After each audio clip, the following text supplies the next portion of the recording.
the printout or no? That standard format which I had sent, table. Yes, sir. The format is with us. Okay. So now shall we start? I think there are 14 now. Or we'll wait further.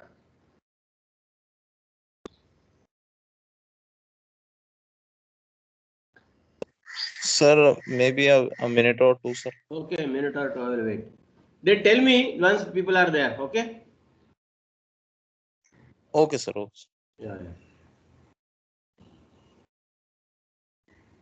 How many of you have seen that MacMaster? MacMaster books are one of the best books really.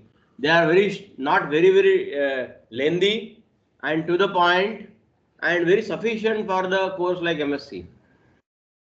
One of the best books I have seen really, MacMaster.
So shall we start now? There are 16, I think.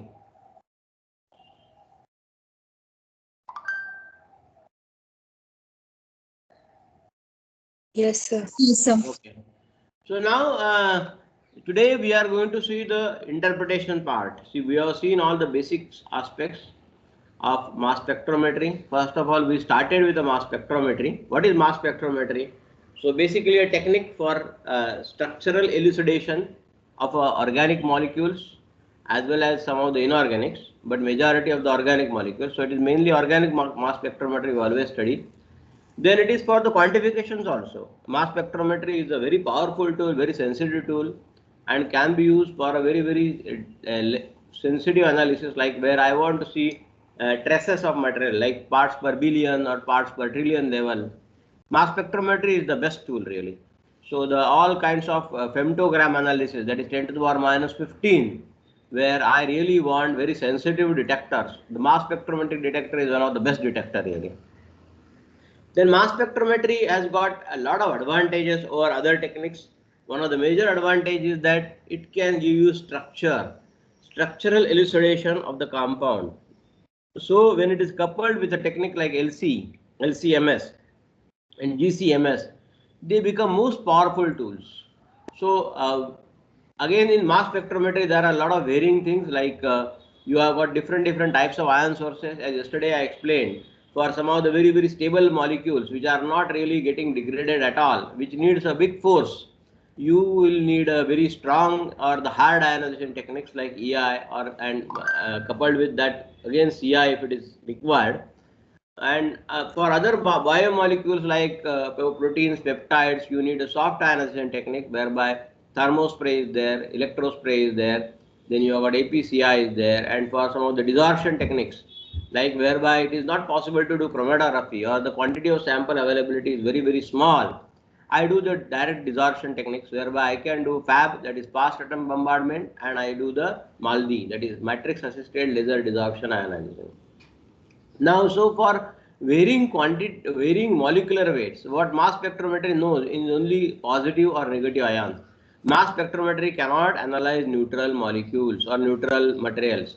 Mass spectrometry, if you have to analyze anything, what you need to do is that ionization. So that's a basic fundamental. So what you always do is that, like that, for example, a paperweight type of material is given to me. I throw it with a some fixed force, and when I throw it, it gets basically fractured into various pieces. And after seeing those pieces, I look at it and try to see whether these pieces have come from what material. Now, paperweight, I am telling you, you say why paperweight, you know why you are throwing it. But paperweight is something which is known to me, but not with reference to the unknown molecules. I have no idea. So if there is idea, I don't have to do mass spectrometry. If it is since it is an unknown, I am doing a mass spectrometry for doing the structural elucidation. That is knowing about the structure of that particular unknown compound. So that is why this ionization, that is fragmenting into various fragments, that is ions, is done. Subsequently, those ions are analyzed using mass analyzer. Now, which kind of mass analyzers? All depends upon the molecular weight range. Like for example, for low molecular weight range, I use the mass analyzers like quadrupole. I use ion trap, whereby basically the fundamentals are there. Quadrupole means there are 4 poles and there are RFDC are put across that across the one pair there is a positive and another pair diagonally opposite it will be a negative. So like one pair will have positive, one pair will have negative. A typical equation is there minus into bracket u plus v cos omega t and plus into bracket u plus v cos omega t. So basically there are fixed potentials, that is DC is there, direct current, and there is RF is there. RF basically sinusoidal is there, so it goes on basically changing continuously. So it scans from one end to another end, and at every RFDC you will find each and every ion, either it is stable or unstable. So at any given moment of time, one of the ion, that is mass to charge ratio, is stable, all others are unstable. So that stable ion is then detected by the detector because it passes through the axis of my quadrupole and it is collected by the detector, it is detected. All other ions at that time will be thrown to the poles and they will be absorbed, so they will not be detected. So from one end to another end, I go on scanning the ions based on their mass to charge ratio, m by z. Mass spectrometry knows only m by z, mass to charge ratio. It doesn't know the direct molecular weight, it knows only the mass to charge ratio. So these are scanned. So if I say from 50 to 650 is my mass range, then right from 50 to 650 it will go on scanning and it will produce the something called mass spectrum. Now just like a quadrupole, ion trap also is similar, only it has got a trapping mechanism. We learned already that there are end electrodes and there are ring electrodes are there. It has got a trapping mechanism, and with the help of the trapping mechanism I can do basically the MSMS also can be done using quadrupole, but ion trap. But in ion trap, the only issue is that the range is limited. So quadrupole cannot do MSMS, but ion trap can do MSMS. But quadrupole and ion trap both are having the limitation of the mass range, the lower mass range only. For doing all these things, you need a good vacuum. Because why you need good vacuum? Because you need to have good mean free path. The mean free path has to be minimum 1 meter. Why 1 meter mean free path? So that basically the ions should not collide with each other and they should not lose their energy. I want the ions which are formed in the ion source should remain in their original form. They should not get destroyed. So that is why vacuum is very, very required. So high vacuum is required. So this quadrupole and ion trap are the basically the analyzers which are used for the low molecular weight range, that is from say 50 to 650 or 50 to 1000, that kind of mass ranges are studied. There are mainly two modes we study: the full scan mode, that is from one end to another end, that is 50 to 650 the full scan, Or there is another mode whereby I go on measuring only a specific mass to charge ratio, that is 121 is only 121 is measured, like that. So that is called selected ion monitoring, or SIM. So that is very very useful for detection of very traces of compounds. So for all kinds of quantification studies, SIM is one of the best tools. Then when it comes to the next type of, if I have to go for the higher molecular weight ranges, then the most widely used analyzers are the one of the magnetic sector machine, which is a very high resolution machine again, and time of flight. Both time of flight and magnetic sector are high resolution mass spectrometry, as well as they go to the very very high mass range also. Whereas quadrupole and ion trap are low resolution mass spectrometry, and they basically have the limited mass range. So in the colleges or even in the one of many of the industries, what typically are used mainly are quadrupoles and trap, and very less magnetic sectors and time of flights are used. But time of flights will be utilized in bioanalytical lab because you need a very high molecular weight range. So we studied all those things, all four analyzers we studied. Then we studied the detector parts also. Basically the photomultiplier, the electromultiplier we studied. Then we studied basically the coupling, that is GC to the MS, what we need. So GC, as everybody knows, that all those materials which I can evaporate, I will be able to separate on GC. But when GC is done, you need to have an interfacing. Interfacing is there basically through transfer lines. So there is a direct capillary interface, the most popular, which is used today with the help of the, because capillary columns are the most popular used today. Nobody uses packed column. So we discussed about Van der Waals equation, all those things, why helium is used, all those things we have discussed already. I am not going to the details of those things. So then subsequently we came to the LCMS. Now LCMS, one of the things is that the LC is there. What you prefer nowadays for some of the good ion sources like ESI, you prefer UPLC, but for APCI you can use normal HPLC also, because the high solvent content is no issue for APCI, whereas not a very very high solvent content, but you need a sufficient solvent content in case of APCI, because solvent is basically first getting ionized and then subsequently it is ionizing my compound of interest. Whereas in case of ESI, solvent has no role once the chromatography is done. So that is why I want as minimum as solvent in my mass spectrometer. So that is why I use the UPLC, whereby the flow rates are very very low. So in case of LCMS, there is no separate interface required because ionization source works as an interface come ion source both. So we studied all this thermospray, APCI, they all work, AESI, they all work as an interface as well as an ion source. Then yesterday we studied about the LCMS, various things like there are LCMS, MS mainly. The MS is to be done because all the LCMS ion sources like APCI, ESI, they are all soft ionization sources.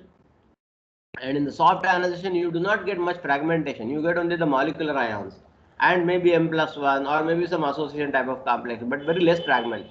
So that is why you need a secondary ionization. And secondary ionization is done through the another quadrupole you can couple, or another time of flight you can couple, and in between you put a cell called collision induced dissociation cell, that is CID or CAD cell. So that is basically the collision cell you put.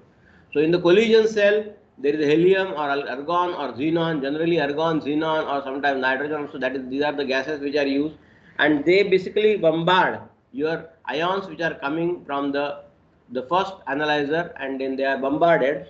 Then there is a further ionization, not a very high ionization as like a EI, but sufficient ionization so that the fragments are produced. Then subsequently those generated fragments are focused into the next mass analyzer. So generally if you talk about the quadrupole machines, you generally have got a Q1 you call the first analyzer, then Q2 is basically your collision cell, and the Q3 will be the second mass analyzer. So you call triple stage quadrupoles, that is MS. If you put one more, let us suppose analyzer, then you call it MS, that is, but not many mass analyzers are required. Once MS is done, you can really get a lot of sufficient information, because every mass analyzer you are introducing, there is a cost. The overall mass spectrometry is a very costly technique, and generally that is why you will try to optimize the cost for the given applications, unless they are very essential. So this is what, then yesterday we in LCMS we studied, there are mainly the four techniques we studied, or the four experiments we studied. The first one was the precursor ion mode. So basically precursor ion mode basically is scanning all the precursor for a given product. Then the product ion mode whereby scanning all the products for a given precursor. Then multiple reaction monitoring whereby I keep both Q1 as well as Q3 fixed, that is both are having the SIM mode, and neutral loss scanning whereby I keep the offset between the Q1 and Q3. So these are all modes we studied. There are some of the examples also we studied yesterday. We saw the sirolimus we saw, and we saw I think some more oxidodeco and decane also we saw. So these examples we studied. Now today, one more thing let me first tell you. In case of EI, there is a fragmentation is like a mathematics. See, like if, as you all know, 2 into 2 is going to be 4. Whether you sit here or you sit anywhere, there is not going to be any change in that. Similarly, EI, since it has got the same energy, 70 electron volts everywhere, whether you have got a mass spectrometer made by Perkin-Elmer or mass spectrometer made by Thermo, they will all have EI will have 70 electron volts. And so EI coupled with the quadrupole will really show me the all those basically the typical mass spectrums which can get reproduced again and again, again and again. So if I say toluene, if I take as a compound, or maybe nitrobenzene I take as a compound, or aniline I take as a compound, or benzene I take as a compound, if I generate the EI mass spectrum with the help of quadrupole, then everywhere the mass spectrum is going to be ditto, it will be same, again and again it will be. So that is why in case of EI, libraries are possible. You can generate the libraries. Libraries means compilation of the spectra, and you can match. You can match, like you generate the libraries. The libraries are available commercially also. Like I explained earlier that we have got a Wiley libraries are there. Then there is a NIST library there. These are libraries, very big compounds are there. Big compounds in the sense big number of compounds. Like 5 lakh compounds will be there, or maybe 6 lakhs compounds are there, like that. So these libraries are very handy, and for a very new person, libraries they become very useful. So if what he has to do is that once the spectra is generated, he has to just search against the library, and the library will give the match. But you may not get the match all the time. It will give some match, because see, it has no idea about what is the compound you are looking. It will just give the fragmentation match that yes, this matches with this. If the match is low, like for example, just like all, I don't know whether you people have done the for any for Aadhaar, for example, you have got a thumb prints are taken. Now identifications can be done using thumbprint. Now when you try to match your thumbprint with the data of thumbprint, it will exactly match. But if it doesn't match, let us suppose there is a difference, but still some match it will show. It will see, they will have the some standard like 99% or 98% it must match, or maybe 95% it must match. But if there is a match of 80% also, it will still show that 80% is matching. Now it is the knowledge of the analytical scientist or analytical chemist to understand whether that match is appropriate or not. Because the software will definitely give some match. Whether it is right or not, that has to be understood by the analytical person. So if it is matching exact, it may show 0.999 like that, it is exactly matching. But if shows, let us suppose 0.65, that is so the match is very less, then you have to understand, yes, there is a difference in this mass spectrum and a library mass spectrum, and I know this has to be interpreted. So now today what we are going to study is how do you interpret the mass spectrometer, mass spectrum, not mass spectrometer, mass spectrum. So the interpretation of mass spectrum means seeing the mass spectrum and telling about the structure, what is that? That is called interpretation of the mass spectrum. This is the basic heart of the mass spectrometry for which mass spectrometry is studied. Unless you do a lot of experimentation, but you don't know about the, let us suppose the how to interpret, then you don't know anything. Like having the printing press and printing all the papers, but you are not able to read those papers. Then what to do with that? It is only the printing press is there, and you have printed all those things, but you can't read. That's not possible. So that is, then there is no purpose. So it is like this here. So after studying all these techniques, final crux is to understand how to do interpretation. So shall we go ahead with the interpretation part now? Just I will give you a little brief. Yes, sir. Yeah.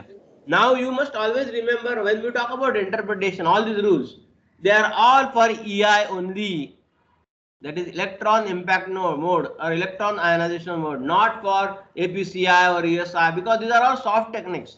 So no rules are really, there are rules no doubt, but not like EI the rules are there. So whatever the interpretation part we are going to study is only related to the EI, and libraries are also EI. Even you will find the books like there are big books are there on interpretation. Yesterday I have sent you on some booklets only, which really gives you tables. So all we are all going to discuss is all related to the mass spectrum using EI. So now let us start. So I will share the presentation now.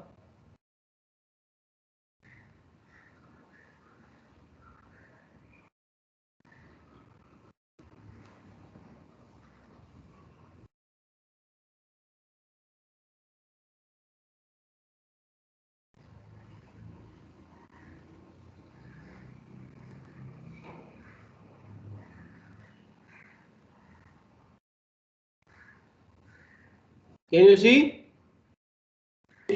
Yes, sir. So let us go ahead now. So this is what I will skip because this is what we learned.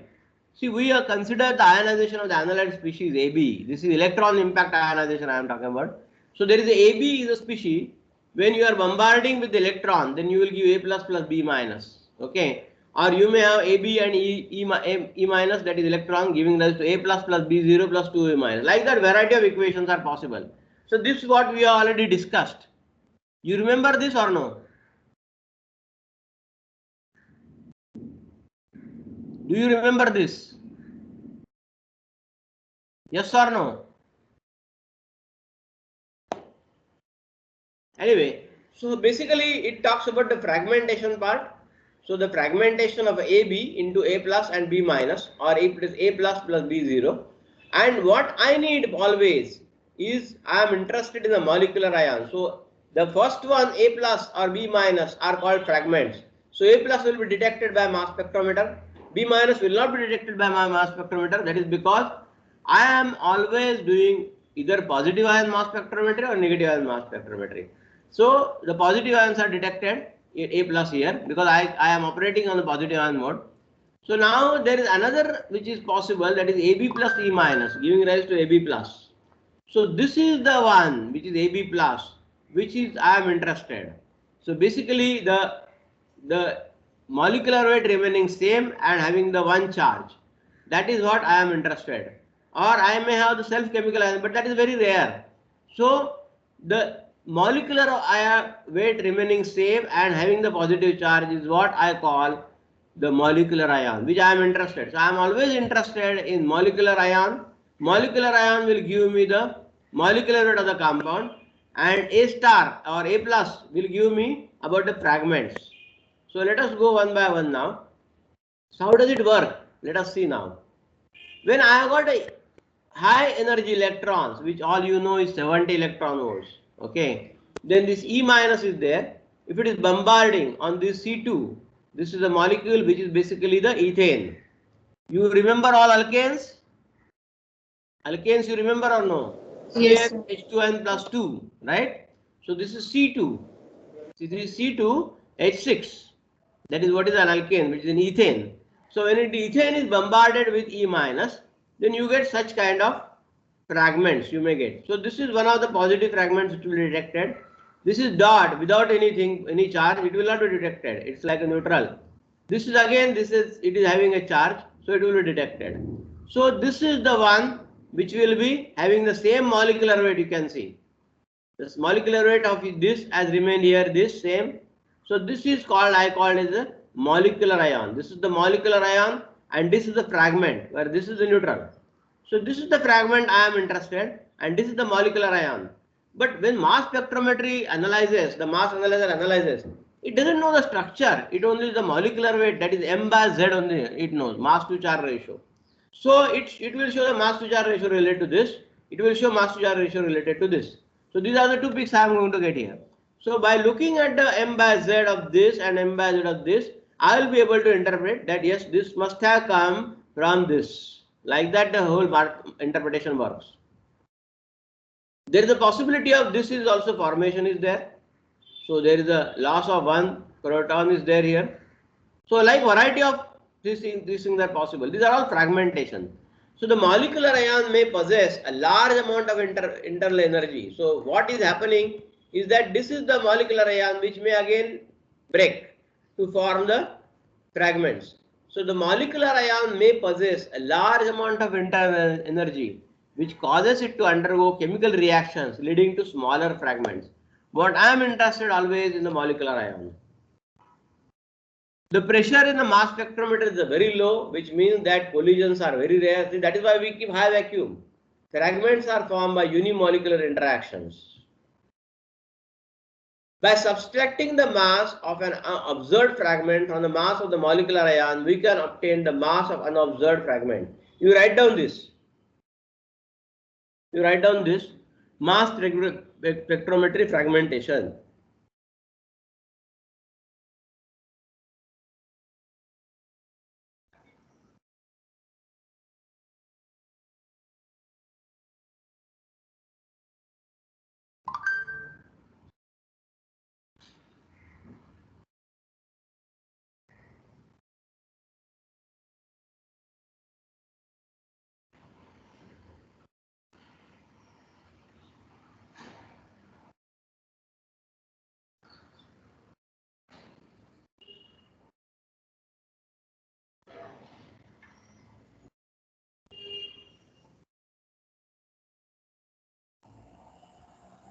Once you have written down, you tell me.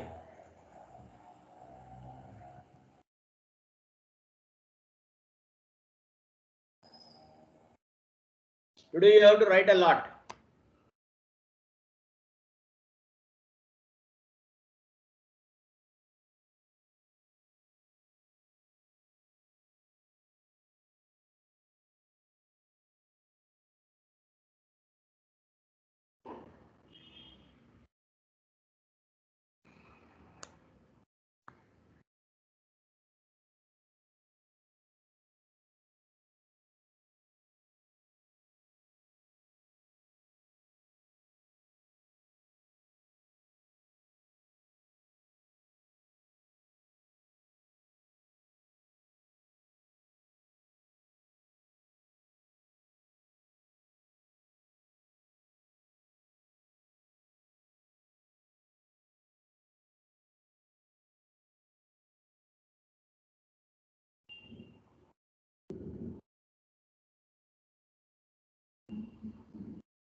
Have you written?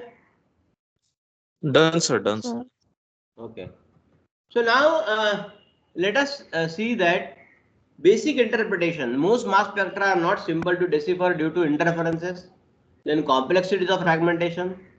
Then MS interpretation is like a problem solving or cracking a code, laying a chess. So the references of mass interpretation, mass spectrum interpretation, you write down this also. These two. McLafferty is one of the best books in mass spectral interpretation. Interpretation of mass spectra. You have this. You may have. I don't know whether you have seen or not. One of the best book really, McLafferty. And Smith and Bush, that is understanding mass spectra. There is a Carl Gerasi also. There are many books, half a dozen books I can tell you. But out of which I will say you read first McLafferty. McLafferty was a scientist who basically gave a lot of theories on interpretation part, and it is known as the father of organic mass spectrometry. That is F.W. McLafferty.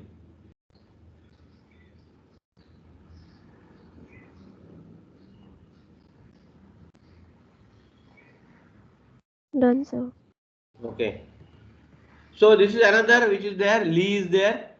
Beginner's Guide to Mass Spectral Interpretation. Sorrell is there.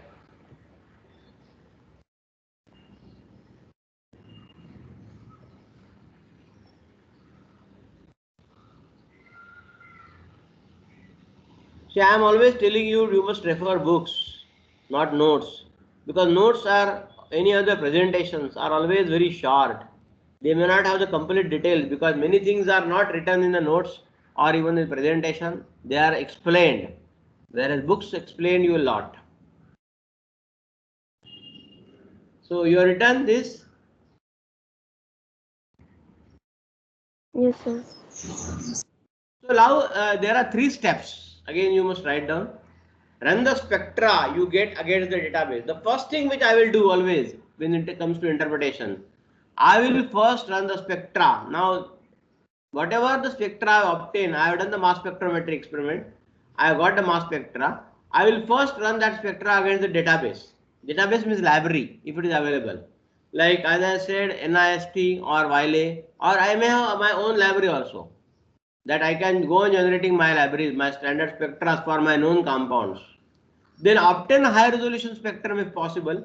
This will help for obtaining elemental composition.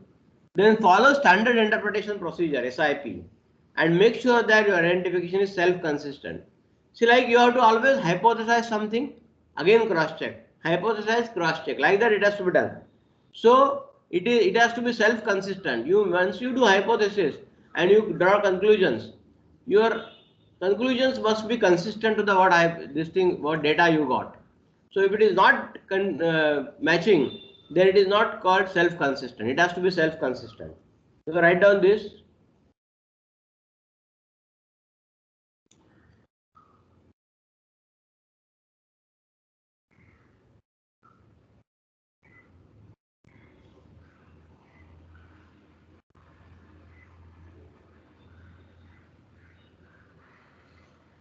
Okay. Done, sir. So ask the questions in a logical order. Okay. Big picture questions first. That is, for example, which elements are present. More detailed questions later. That is, which molecular substructures. Put it all together at the end. Postulate a molecule that is consistent with all the previous information. So ask questions in a logical order. Big picture questions first. Which elements are present? More detailed questions later. Okay. So study all possible available information, spectroscopic, chemical, sample history. See, many of the analysis, if you talk about the commercial labs, they go wrong because of the lack of information. See, because unless you have got a complete information about the sample, what is that sample, where from it has originated, no really good analytical analysis is possible. If you do, if it is a complete unknown, if it has, you have no idea about where from the sample has come, there is always likely that there can be errors. So that is why many commercial labs, there are always many times the errors are there because they have no information about the sample history. So study all the information available, spectroscopic, chemical, sample history. So like if something organic compound is given to you and you already done some spectroscopic other data like infrared is there or UV is there, from which you already found out that what kind of groups are there. So then you basically study those things also. Plus, whatever the mass spectrometric information you have gathered, study all that information. Verify all the mass to charge ratio assignments. Using isotopic abundances where possible, deduce the elemental composition for each peak. Calculate the rings plus double bonds. So this is all standard interpretation procedure. You can write down if you want. The previous one, I don't know whether you have written or not. Have you written this?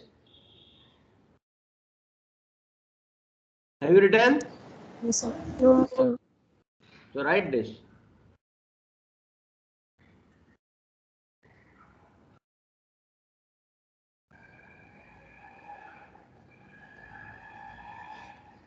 These are all standard interpretation procedure is from all good book references.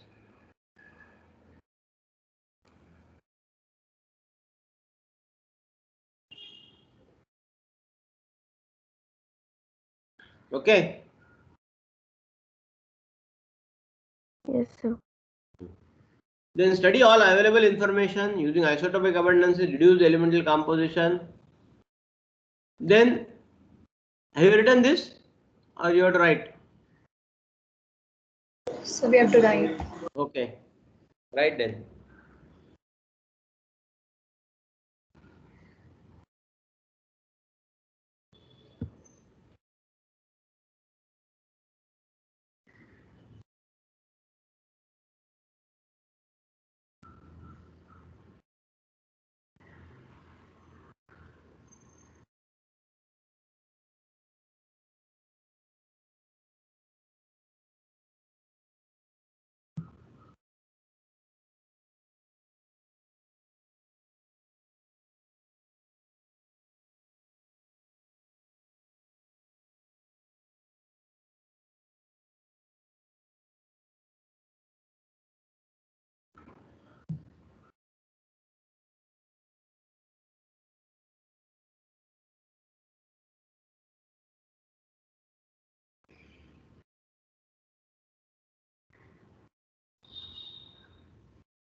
Okay.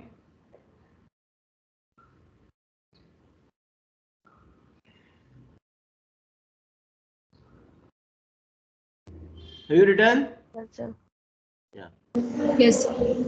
Then test molecular ion identity. You need to check the molecular ion. It must be the highest mass peak. See, molecular ion has to be the highest mass peak, right? It will be the odd electron ion. Why it will be odd electron ion? Because the molecular ion is a positively charged species and all the electrons are paired. That means it will be an odd electron ion. And give logical neutral losses. Check with CI or other soft ionization technique. Mark important ions, odd electron and those of the highest abundance, high mass, and are highest in the group of peaks. Write down this also.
Done, sir.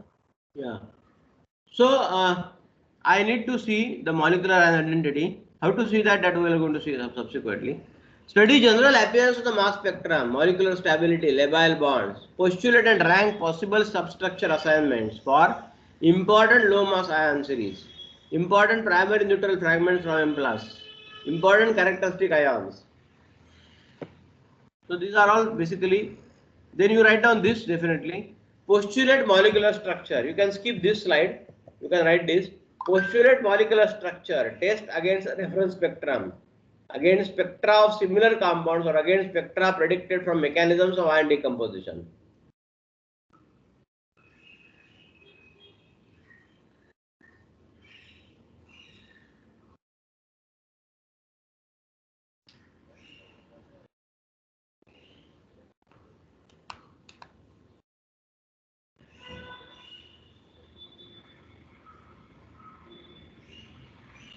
Okay?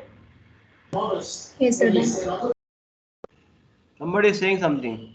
What is that? Yes, sir. Done. See, use databases like EI databases as I was telling you. NIST is there. See, you have got a free database also. You can write down this for your reference. That is webbook and I dot. I don't know that how many you may somebody may be knowing also, but this is a free database. That is webbook.nist.gov. Hundreds and thousands of compounds are there in this webbook, which is available. It is not any this thing all available for public. There is no hacking or anything. It's all available for public.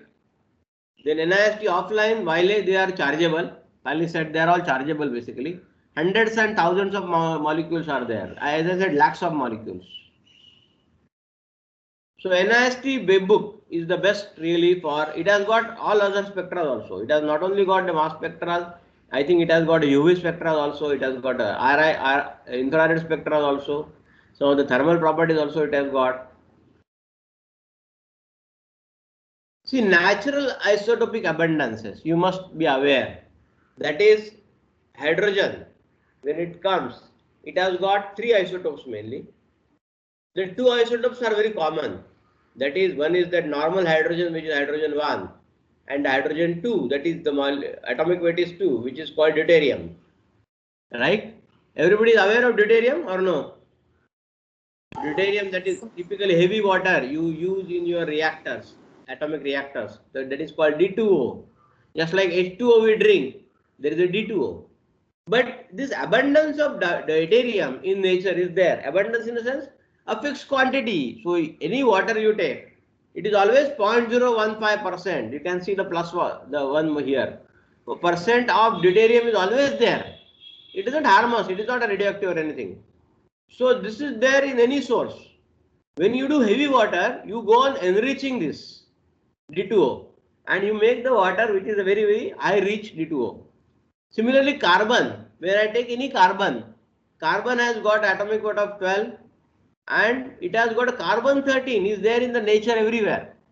So it has got 1.1% abundance of carbon 13 in the nature itself. So if I take, let us suppose 100 grams of carbon, it will always have 1.1 gram of carbon 13 will be there in that. It is there all the time. That is by nature. Okay, you can't change it. So you can enrich it if required. So, but that is a there is a procedure for that.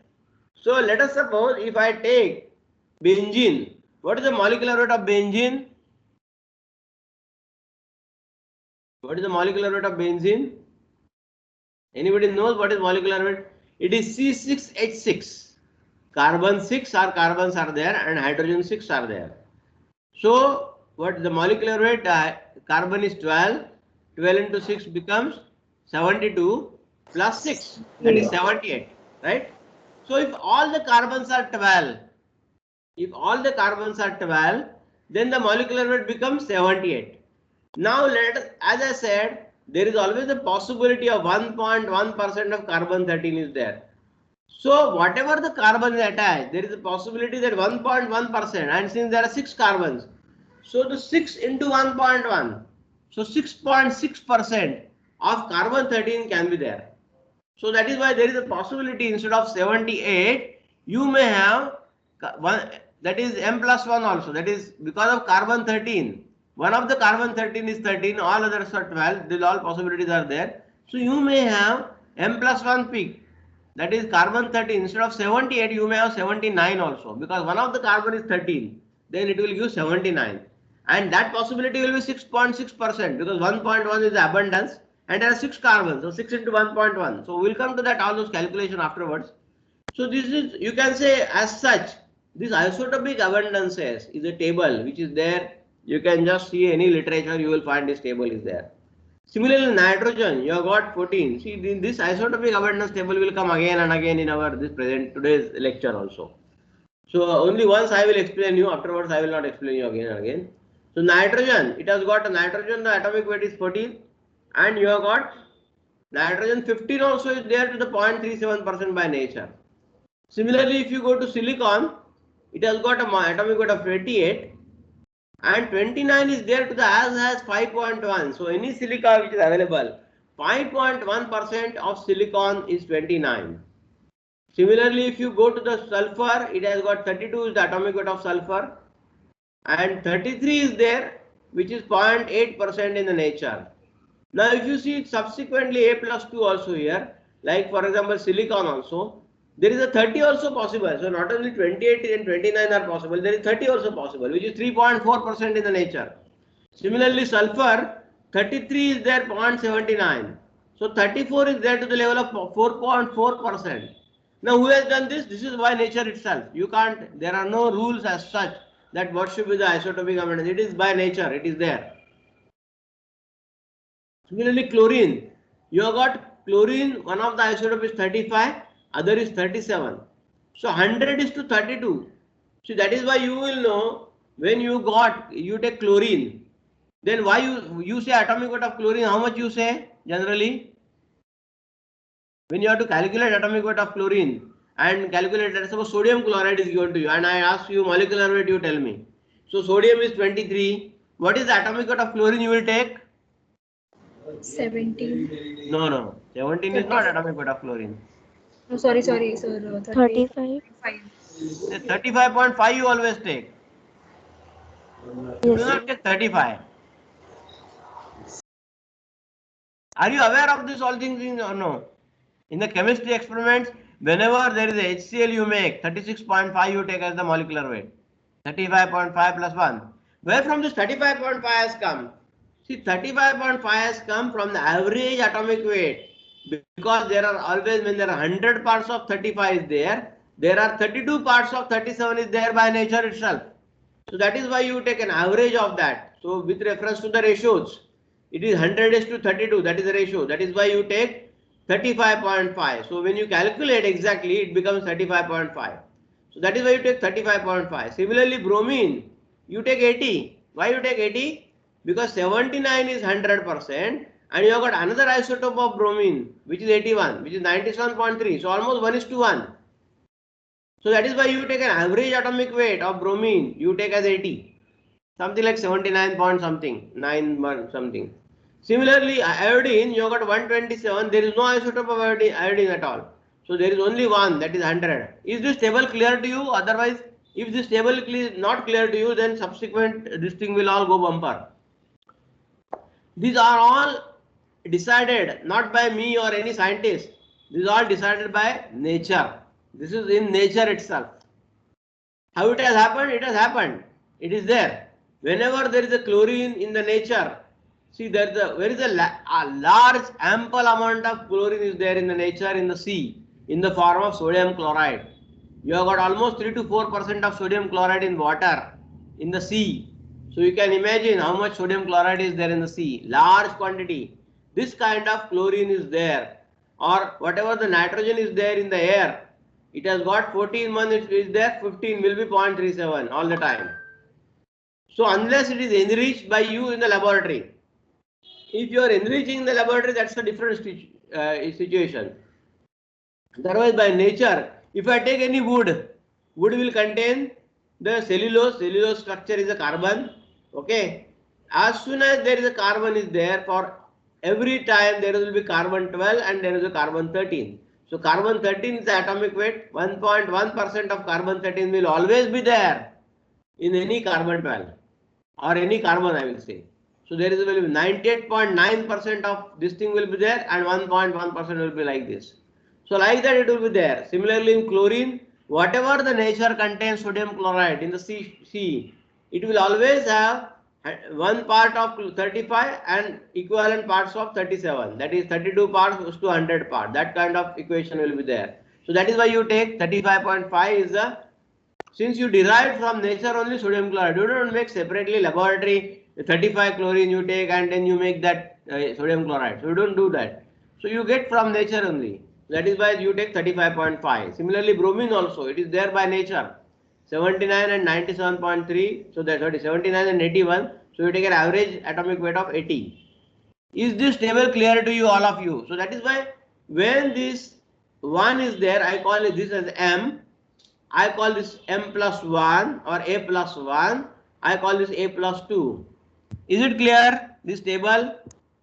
Yes, sir. Yes, sir. Okay.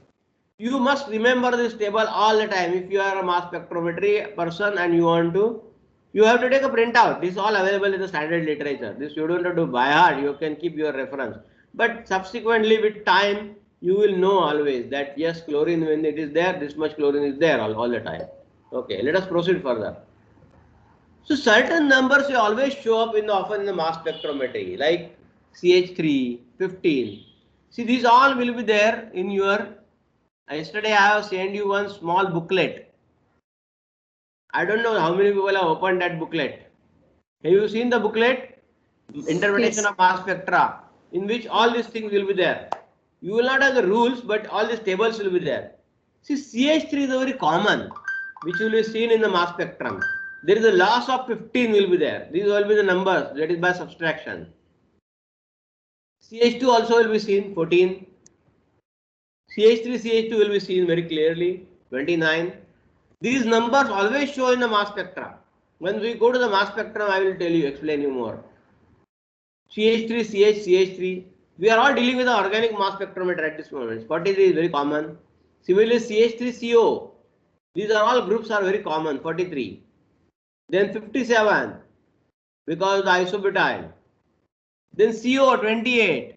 Or CH2OH, 31. Or CH2NH2, 30. These are very common. These all numbers will go on coming again and again in the mass spectrum. See, we are all now mass spectrometry people. We have run the mass spectrum. We have got a mass spectrum in our hand and we are trying to interpret it. This again will be seen. This is called typically the 77, which will be because of the benzene ring. Then this is a very unusual, you will know. The 791, this is called tropylium ion. You must remember this. This is called tropylium ion. Now 71 is formed from the branch aromatic compound. Like let us suppose there is a CH3 here. Okay. Then the CH3 in the mass spectrometry, lot of rearrangement take place inside the mass spectrometer. Okay. This rearrangement they cannot take place inside the laboratory. It is not possible. Like if I want to take a, say let us suppose round bottom flask and I want to make a tropylium ion. It is not possible for me. But when these are all materials in the high energy state and in the fragmentations are already done, electrons are bombarded, its energy state is there, then this kind of rearrangement is possible. So when this benzene is there having a CH3, let us suppose it is substituted benzene is there having a CH3 here, this carbon can get abstracted in this, it is get absorbed in the benzene ring and this C6 ring opens up, forms C7. It is very unusual, but it only happens in the mass spectrometry. So the tropylium ion, you must write down some of these things also when I am telling you that tropylium ion is a very common in the mass spectrometry, typically 91. So it has got C7, carbon 7, so that becomes 12 into 7, that becomes 84, and hydrogen 7 plus hydrogen 7, that is 84 plus 7, that becomes 91. Is this clear, tropylium ion concept? Yes, sir. Okay. So these are numbers you will always find. This may be there in your booklet also, just check up. Called tropylium ion. It is not there in the, you cannot isolate tropylium ion in the laboratory like in the round bottom flask. It is not possible. But it is formation only possible in case of inside the mass spectrometer. Some of the rearrangements are very different which are only possible in the mass spectrometry. So reaction in the mass spectrometer. Yes, somebody is saying something? No, sir. Okay. So the reaction mass subject to most of the same criteria, the reaction solution, but some of them are not possible in a solution, some of them are possible only in mass spectrometer. Molecules with strong bonds react slower. Reactions with lower energy of activation occur faster. Hammond's postulate applies that reactions that produce more stable ions will have lower energies of activation and will occur fast. The primary factor in determining the stability of the ions is the distribution of the electrical charge over a large amount of space. So I will suggest you write down this. In the meantime, I will take 5 minutes break. We will again gather at 11:15. We will continue at 11:15. Okay? Okay, sir. Yeah, you write down this. Okay, sir. Yeah.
Yes, you written down everything?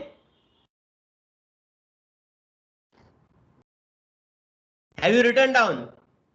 Yes, sir. Okay. Done, sir. So now let us see the, as I was telling you, the mass spectrum. So you can see here, this is the mass spectrum of a molecule. What is this molecule? What is this molecule? Sir, benzene Benzene. ring. Benzene. It is a benzene. You can see the M by Z 78, which is equivalent to the molecular weight of the benzene. Okay, because benzene molecular weight is 78. So this is the M by Z 78 is the biggest peak here. So the molecular ion is a very strong. So the M plus peak is very strong in aromatics because the tremendous stability. You can write down only this. These two lines you can write down this. The M plus peak is a very strong in aromatics because of the tremendous stability of aromatic rings. You will always see there is something here 79 also. That is because of carbon 13. Because as since 6 carbons are there, there is a possibility of 79 is there up to 6.6%. And this M plus peak is very strong in aromatics because of the tremendous stability of aromatic rings. Yes, sir. See, this is not the case all the time. In some cases, the molecular ion is not seen at all. See now, if let us suppose you have been given this particular mass spec, you are already seeing that there is a big molecular ion. It's very easy for you to do know the structure of the material, right? But if the molecular ion is not seen at all, then it is very difficult to know the structure. So now let us see some of the more cases. You must write down this also. The more alkyl groups attached to the charged atom, the more stable is ion. So naturally, the most stable is a tertiary. See, like here, carbon is there. This is tertiary carbon. There are three groups attached. Okay, this is a tertiary carbon. This is secondary carbon, whereby there are two groups attached, and this is plus, and then this is the primary carbon, which is the less stable. So the stability of primary carbon material is the least stable. The secondary carbon is more stable than that, and tertiary is the most stable. You write down this also.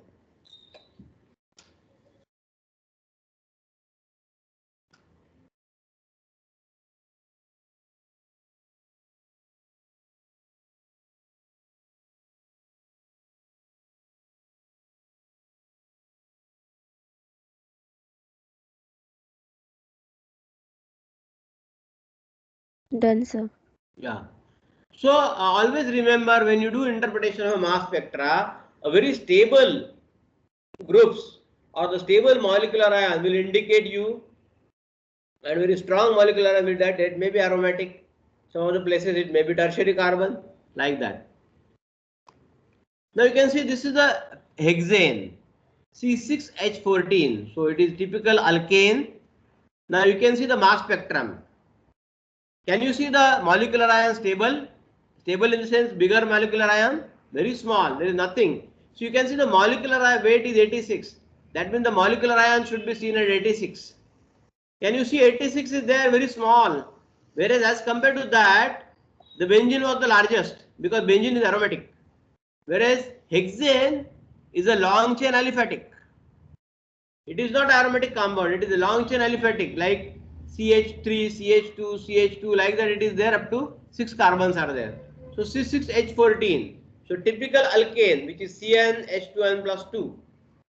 So you will find some fragments will be seen, but whereas the molecular ion is a very weak. So generally the long chain aliphatics will have very weak molecular. You write down this also. Generally, a very long chain aliphatics will have very weak molecular ion. So that more fragments will be seen of a straight chain hydrocarbons.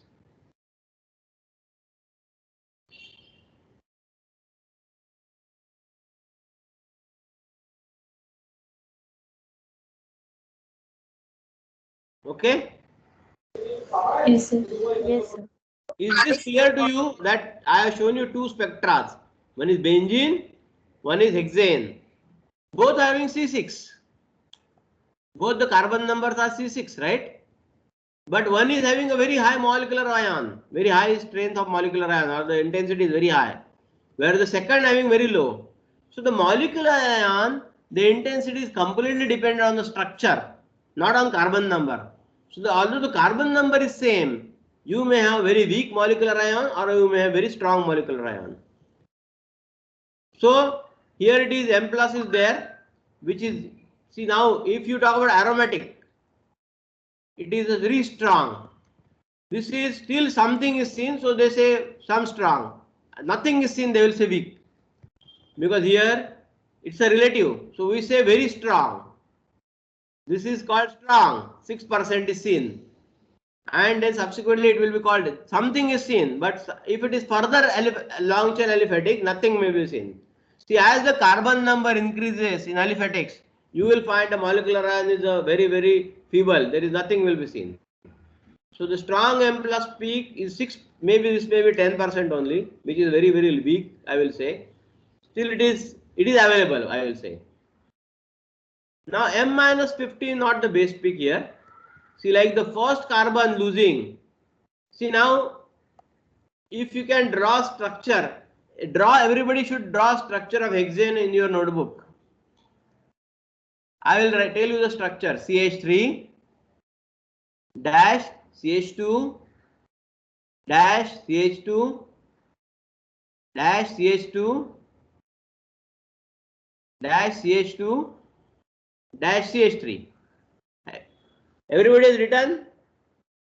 There are Yes, two sir. CH3 will be at the terminal, 4 CH2 in between. You write down the structures. Have you written the structure of hexane?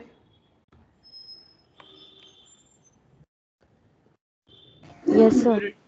Okay. So now when the compound is bombarded using electrons, there is a first possibility that there will be loss of CH3. Okay. So because there are two terminal carbon CH3s are there, this may be lost. But that also may not stop there. You may have further losses. So you can see here. So when CH3 if it is lost, it is 12 plus 3, that is 15 will be lost. So it is not a base peak. So what is lost is CH3, CH2 is lost. Okay. If it is CH3, CH2 is lost, that is 15 plus 14, that becomes 29. So that becomes a base peak here. Because the stability of the molecule, in a sense, under fragmentation, so you will find the molecular ion is although seen something, is not remaining very strong. Is getting again broken down immediately. Subsequently, and these are all happening simultaneously. So the formation of M minus 29, that is laws of CH3 plus CH2, is more prominent seen in this. Okay, and subsequently another fragments will be seen. These are all fragmentation can happen Hello. either one by one or it may happen simultaneously also. There is some background sound, I think. Hello, sir. Uh, So, can you explain it again? I'll That explain, but there is some fragmentation. background sound is there. Just tell somebody who is there, otherwise switch off the speaker. Okay, I will explain again. See, now if you talk about this is the C6H14, it is 86. Molecular ion is seen, not very big as such. Now what you expect is that, have you first drawn the structure of hexane? Yes, sir. Okay. Now you can see CH3, there is a bond is there, you try to show a break. When CH3 if it is getting lost, what will be the loss? 15? Are you clear about this or no? The first, if I lose CH3 only, there will be loss of 15, 12 plus 3. Yes, sir. Yes, sir. Yes. Now 15 is not the bigger peak here. It is further going down immediately. That 15 is getting lost. Immediately 14 also is getting lost. That is the next, immediately the group is CH2. Right? Am I right or not? Yes, sir. Yes, sir. Yeah. So 15 plus 14, that becomes 29. Am I right? Yes, sir. So what you are seeing is that M minus 29 loss is seen in this. That is 86 is there minus 29. How much it comes out to be? If you subtract 29 from 86, how much is that?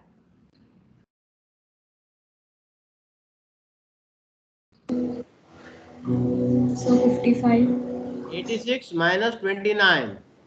It is 57. Mathematics, simple. 86 minus 29 becomes 57. So this is the 57 is seen in this case. You can see 60 is here. You can see 59 here. 58 here. 57. Can you see 57? Yes, sir. This is 57. This is 56. Like that it is there. So M minus 29 is a very prominent and is called as a base peak in this. Okay. Then M minus 43 also is seen. Where from M minus 43 is coming? Now you remove one more CH2. So the first CH2 you have removed, then second CH2 you have first CH2 you have removed, so that becomes 15 plus 14 29 plus one more CH2 you remove. So that is 29 plus 14, that becomes 43. Now you subtract 43 from 86. How much is that?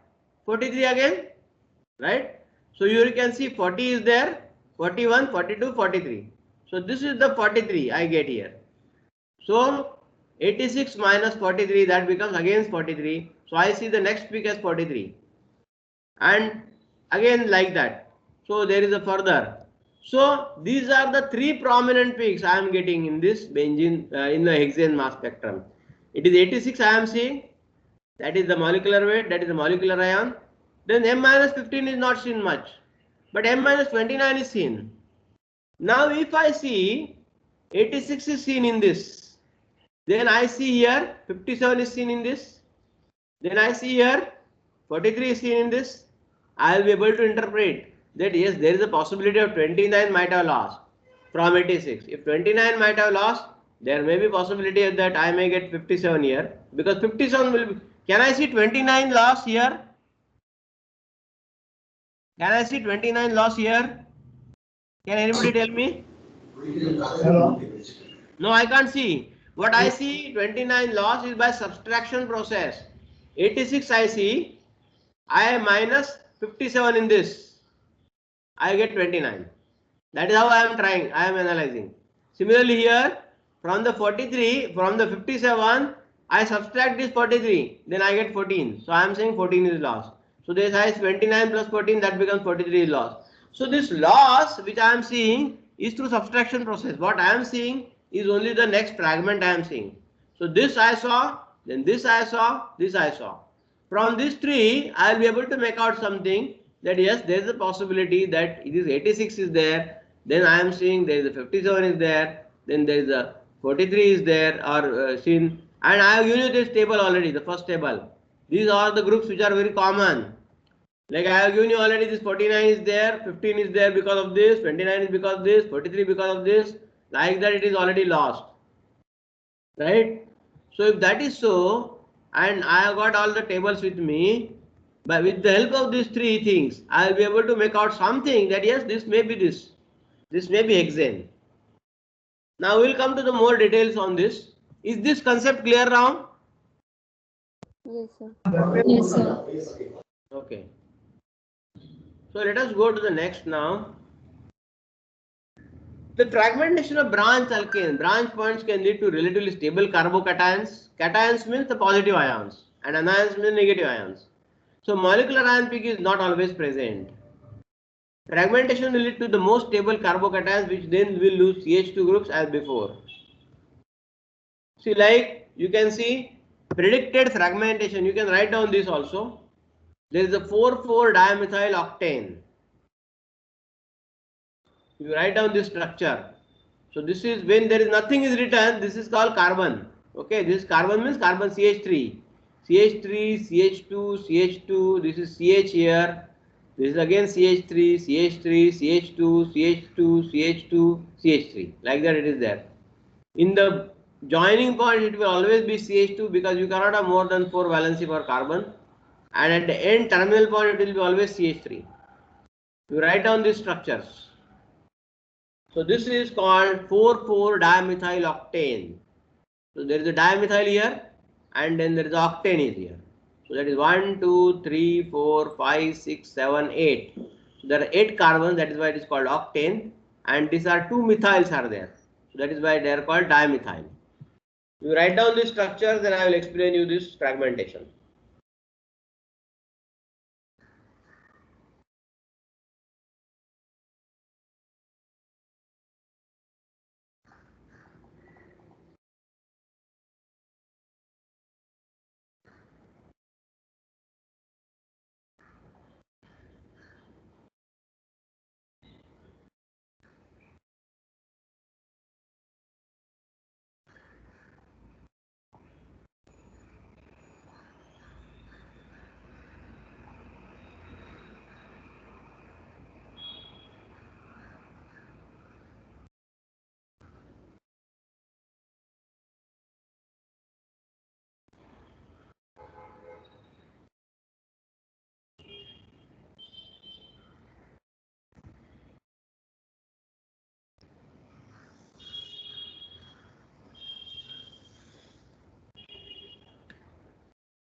Have you written? So one sir. Okay.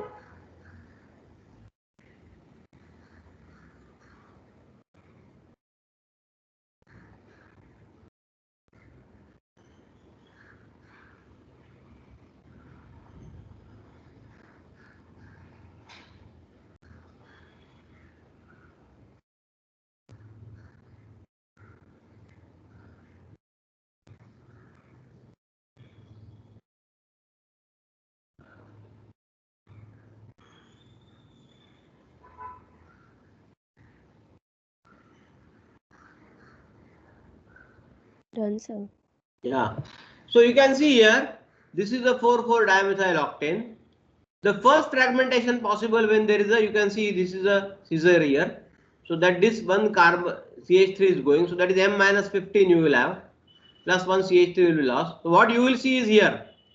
So there is a difference of CH3, 115 is lost. So we can make out, yes, there is a possibility that CH3 might have lost.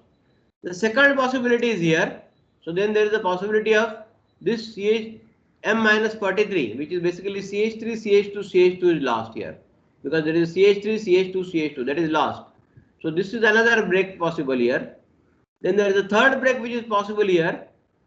So this CH3, CH2, CH2, CH2 dot. So this is again lost. So there is M minus 57. So all these peaks. So when you draw structure, you will be able to predict the structures and vice versa. Like from here you will be able to go to the main structure, or from here you will be able to go to the this structure, like that. So like that, these all you already drawn the structure. I will show you the mass spectrum now for all these things. So this is a typical mass spectrum. So now you can see here, this is the mass spectrum we have drawn. Okay, this is a branch alkane is there. Now again, as I said, since as the carbon number increases, you can see the molecular weight is 142. Nothing is seen at 142. Can you see anything at 142? Nothing. Even they could not even, they are not recorded because there is nothing, zero here. So nothing is seen at 142. So no molecular ion is seen in this case. As the material, as the carbon number increases in case of aliphatic hydrocarbons, the molecular ion possibility decreases. So basically, there is a very weak molecular ion. Nothing is seen. So now let us see. So there is a first what something is seen is M minus 15 only. So M plus is not seen in this. Okay. The M minus 15 is seen, which is here we have seen already, which is 1 M minus 15 loss. So 142 minus 15. That is how much? 127. So 127 is seen here. Then the second one is seen here, which is M minus 43. That also is seen. So M minus 43, 142 minus 43. That becomes 99. So that 99 is seen again in this. So you can see here this 100 is here, this is 99. Then the next is seen here, M minus 57. Okay. So 142 minus 57. How much is that? How much is 142 minus 57? That is 85. So this is 85 is seen. So I am not able to see 57, but I can see something here, something here, something here, 57. Now once I am not able to see molecular ion, what I will do here? I am not able to see molecular ion. What I will do? Do I need to know molecular ion or no? Is molecular ion knowing is essential? Yes. It is essential. So what I will do if molecular ion in this is ER spectrum. If it is not seen in this, what I will do?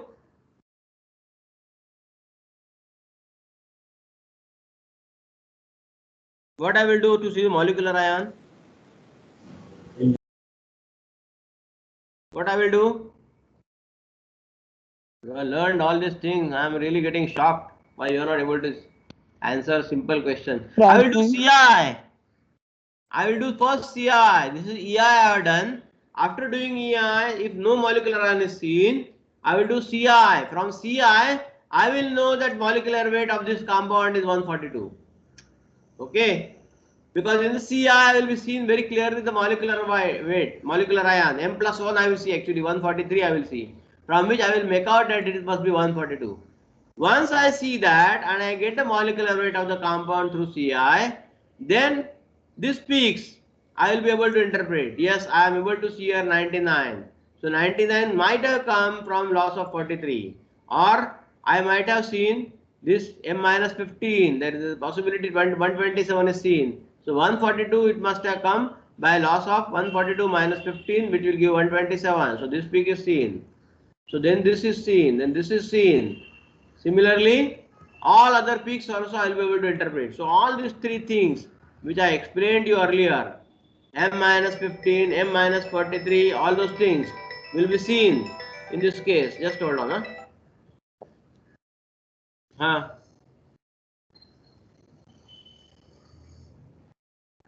Regarding what? नहीं मेरे को कोई interest नहीं. Okay, bye bye. Yeah. So is this mass spectrum clear to everybody? How it has come?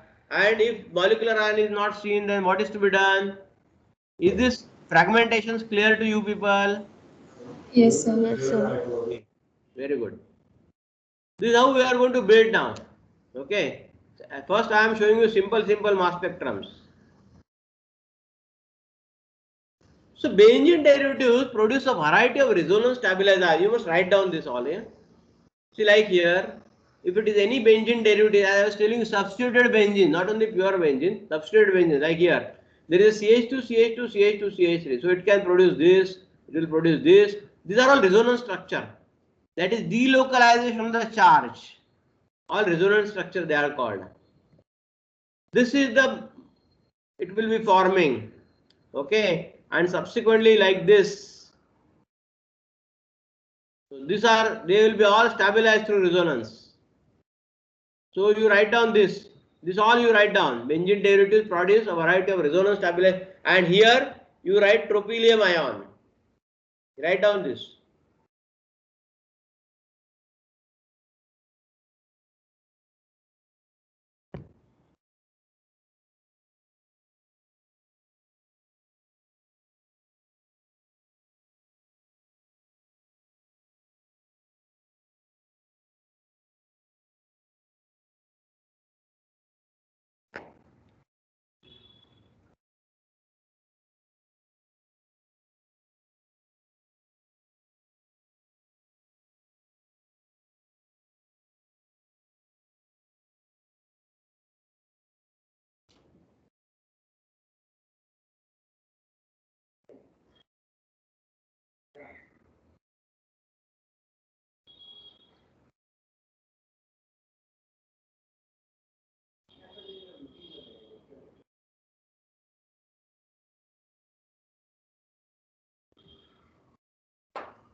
Once you are written down, you tell me.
Have you written?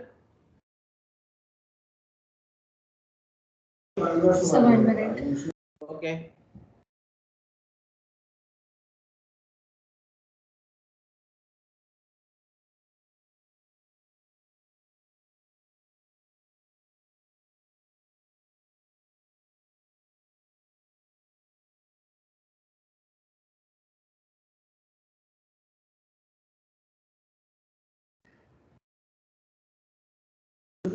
Yes, sir, done. Okay.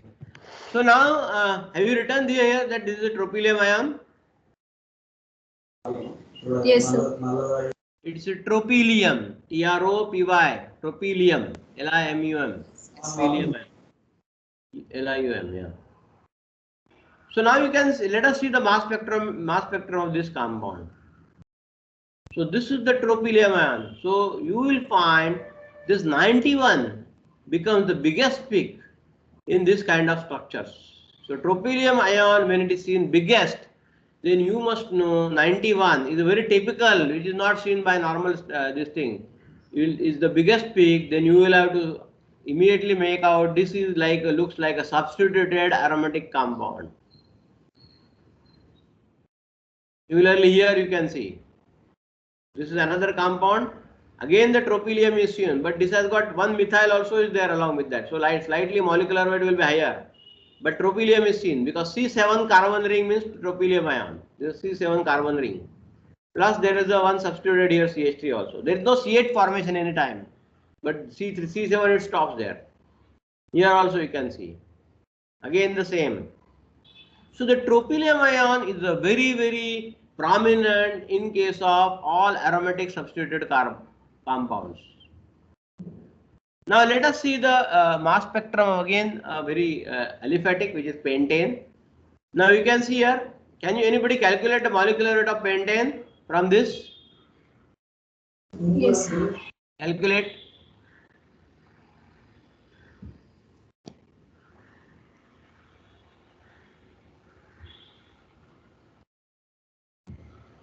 What is the molecular weight of pentane? Carbon is 12 and hydrogen is 1. Atomic weight I am talking about. You must always calculate the molecular weight. First you should note down how many carbons. So now there is 1, 2, 3, 4, 5. So write down C5. Then hydrogen, how many are there? It's 3. That 3 plus 2, 5, plus 2, 7, plus 2, 9, plus 3, 12. So C5H12. So then you write down 5 into 12, that is 60. 72. And 12 into 1, that becomes 12. That becomes 72, right? Yes. Can anybody tell me now what are these different peaks in? Now you are able to see 72. So you will be able to conclude something that yes, this may be a molecular ion, right? So the molecular weight of 72. Now this is not known to you. Pentane is not known to you. It is an unknown compound given to you. You are only shown this mass spectrum. So now 72. What is this 57 coming from? So CH3 is gone. CH3 loss. So when CH3 is lost, how much will be lost? 15? 15. Yes. So the first one, when I am saying 72 minus 15, 57, there is a loss of 15. One thing I will be able to make out immediately, that yes, there is a loss of CH3, right? See, nobody expects you to write down the complete structure. When it comes to the interpretation, people expect that you should write down the probable groups which are there in the compound, not the complete structure. Now from 57 to 43, what is this? What is this loss? So 29 CH2. CH2 is lost. But that means from 57, 43 is seen. That means how much? There is a loss of 14 here, right?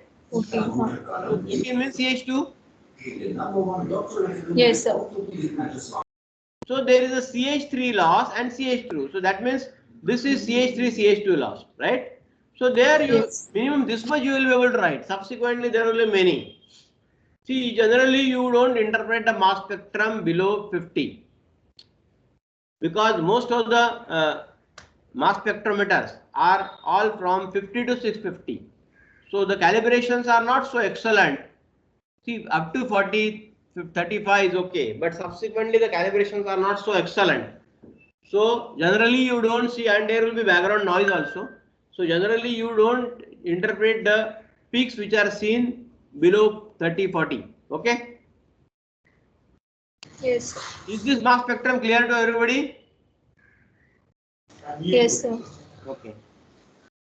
So now molecules with heteroatoms. Heteroatoms means there will be a some bromine will be there or some like chlorine is there. You write down this all molecules with heteroatoms. Write down everything. I will explain you this.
Have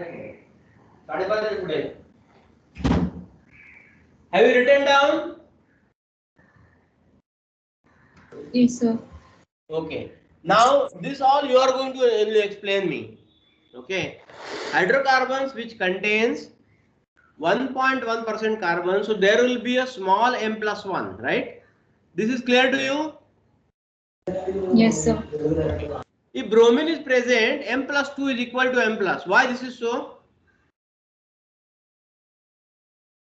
Because I explained you that table, you must remember that table all the time.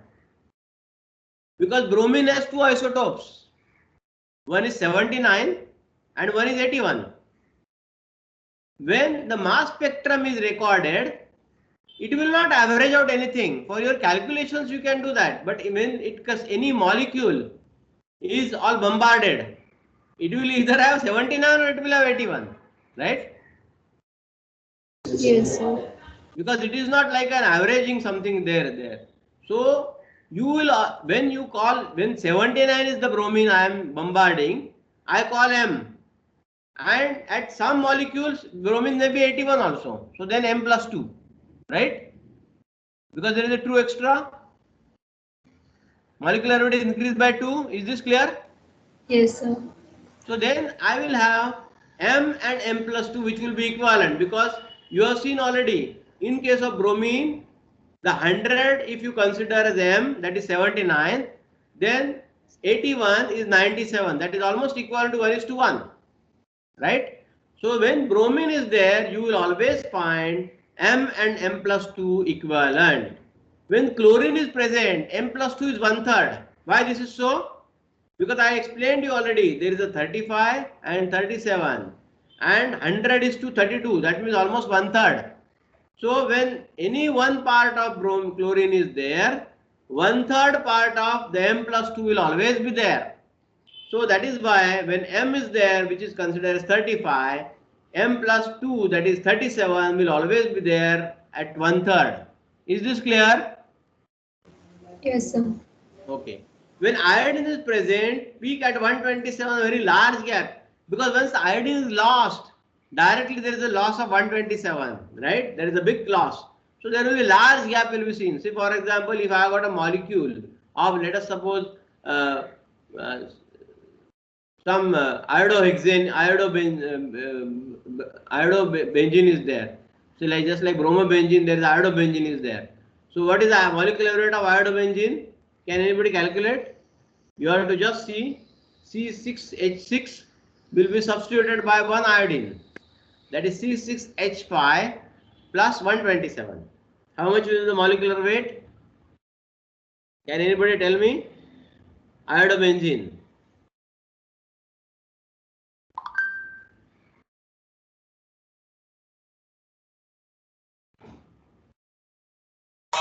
So is it 199?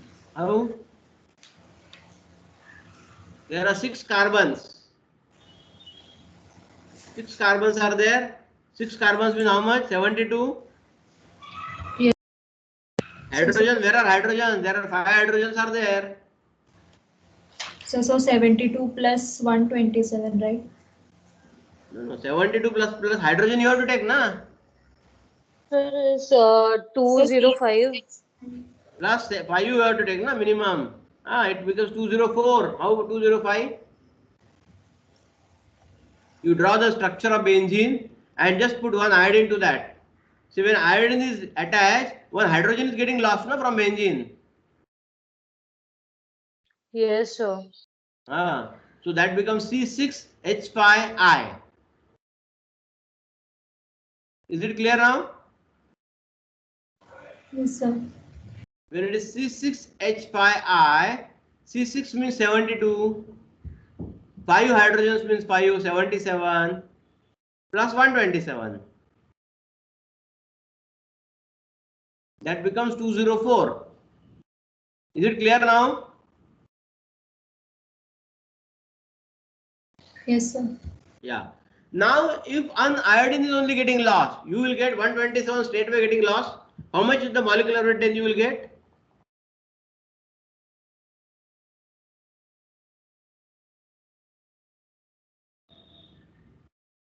So can you repeat? So can you repeat it? I said there is iodobenzene, iodine is lost. Then how much you will get?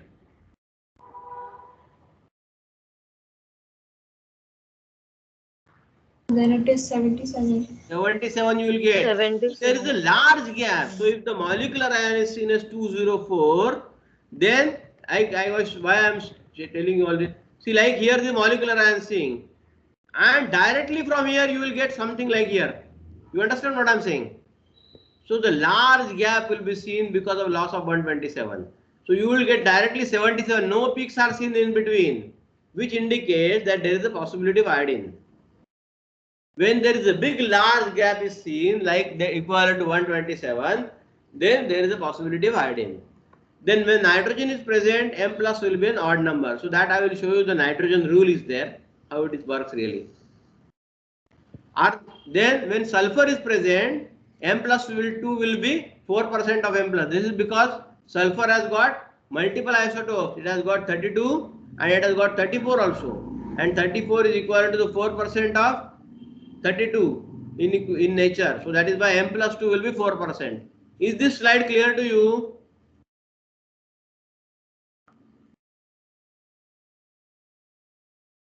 If anything is not clear, please ask, because we are all going to build a building really. And this is like we are only at first or second floor. We have to build 10, 11 floors on this. If the first floor itself is weak, then the building will collapse. Is this slide clear to you? Yes, sir. Okay. So let us proceed now further. So you have seen the basic stuff like why M plus 2 is seen, why M plus 1 is seen, or why M plus 2 in case of chlorine or bromine or iodine, not iodine, sulfur is seen. You have seen.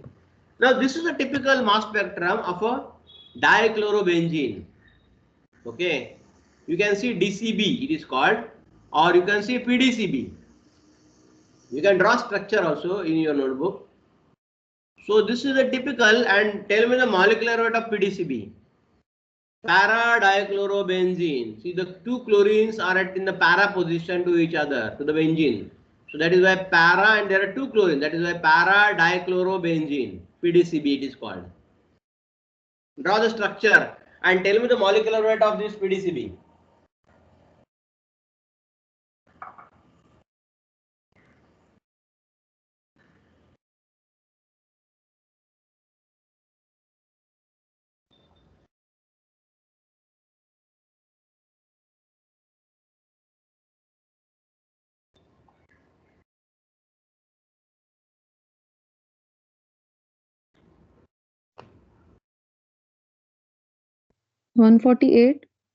How?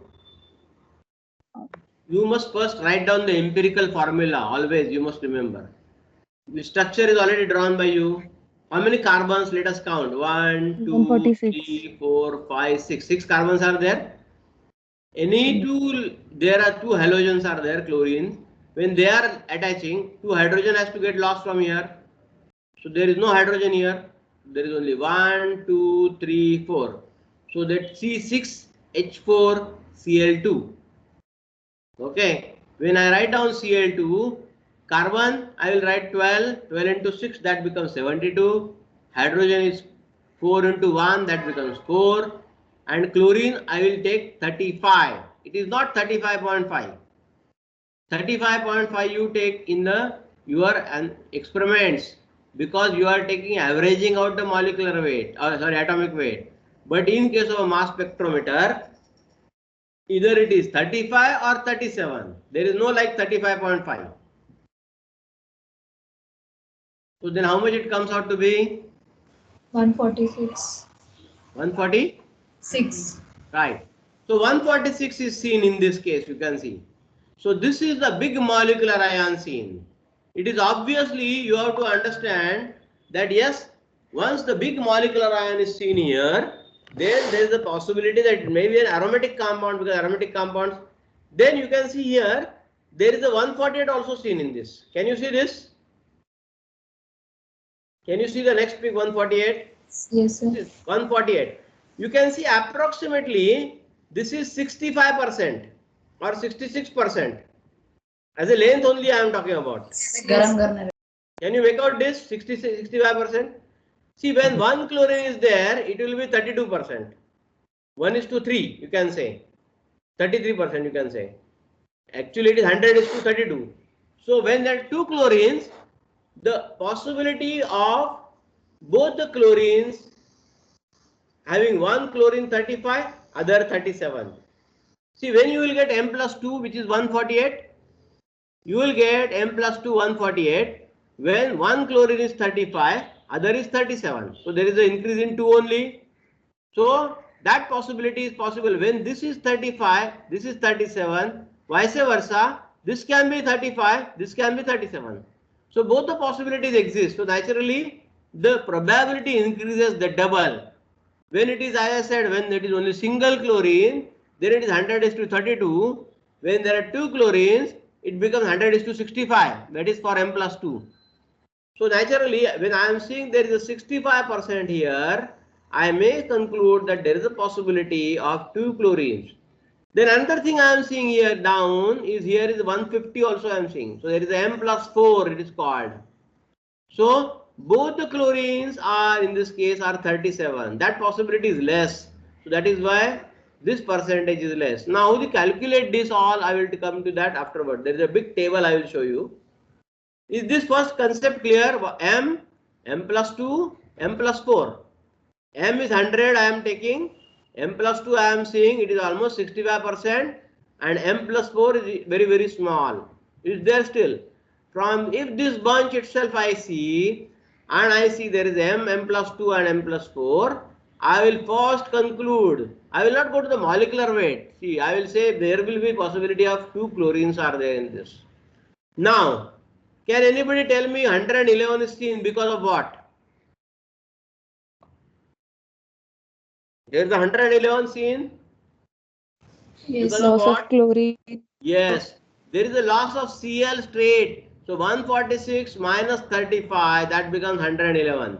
Now since one chlorine is already lost, the possibility of another M plus 2 here, 111 plus becoming 113 is now again comes to 32% because only one chlorine is there now. Okay, so this is it reduces. So this peak also confirms that yes, there will be possibility here there are two chlorines are there and one chlorine is lost here. Then next comes is the 75. Now this 75 is basically because the loss of HCl. Not only the chlorine Cl is lost, it has grabbed one hydrogen also. So it has lost 36. So 111 minus 36 if you do, it becomes 75. So like that it will be there. So is this mass spectrum clear? Yes, sir. Now nobody is going to ask you the draw structure of this dichlorobenzene here. This I have shown you. Once you see this mass spectrum, you will be first able to make out, yes, molecular ion looks to be big. That is the first concept, the first point I will write hypothesis. Then second I will write down this, there is a possibility of two chlorines here. And once I see 101 11 here and lower this M plus 2, I will say yes, two chlorines are almost confirmed. And here again the next loss when I see 36, I will say yes, one chlorine loss is here. That means the two chlorines are definitely, what I will draw conclusion is that looks to be a molecular weight 146, there may be two chlorines, looks to be aromatic compound. This is what I am going to interpret. I am not going to write a structure of PDCB. I am just going to write these three things. Is this clear? Yes, sir. Okay. No, sir. Now, no, not clear. Sir, in the second, the peak at 148, it should be 1/3 of the M No, plus not one P. third. See, the 1/3 when it is one chlorine. Again, I will explain Okay. you. See, now a single molecule is given to me. There is a possibility that this chlorine can be 35 and this may be 37, right? Yes. There is a second possibility possible that this may be 37, this may be 35.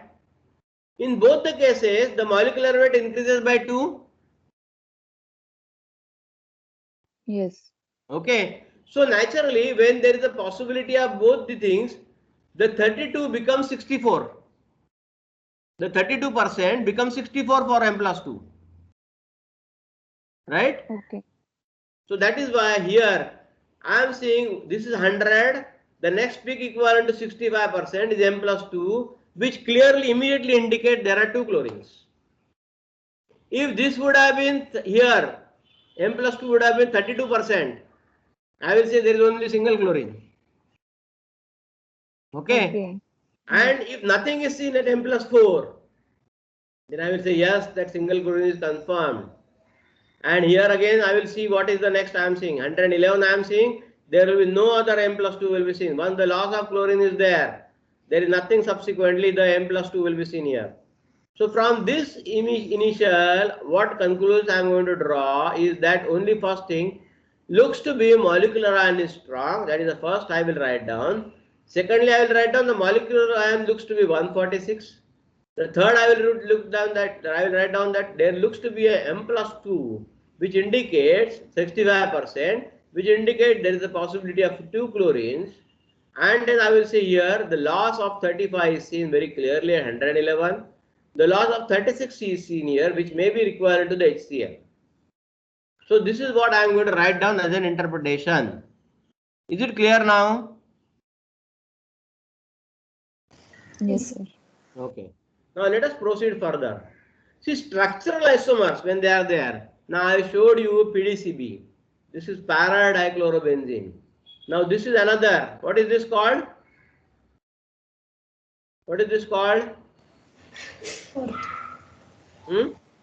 Anybody? Ortho. Ortho. This is called ODCB. This is ortho-dichlorobenzene. What is the difference between this PDCB and ODCB? Mass spectrum I am talking about. Can you see some difference? Try to find out what is the difference.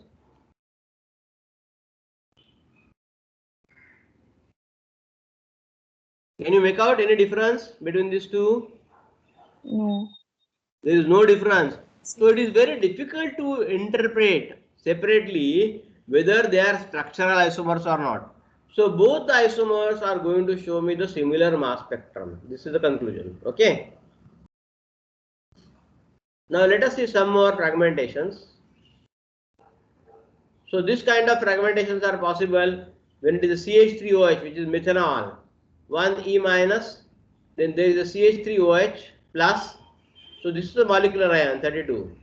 This CH3OH plus can give rise to this 31. There is a loss of one proton is there, or there is a loss of CH3 plus is there, or so OH plus dot is there, which is I will get CH3 plus as the fragment, which is 15, or there is a possibility of CHO plus is there.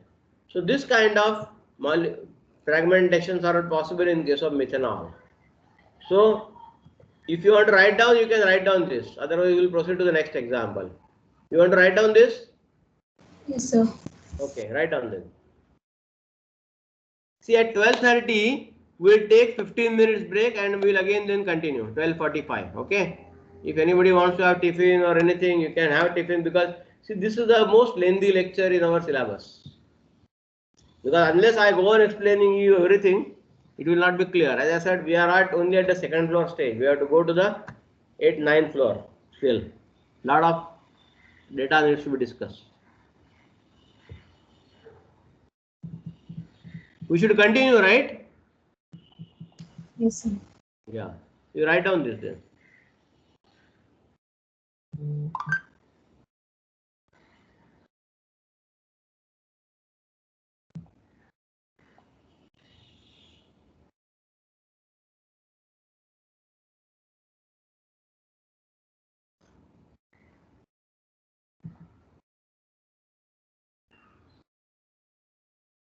Once you have written down, tell me.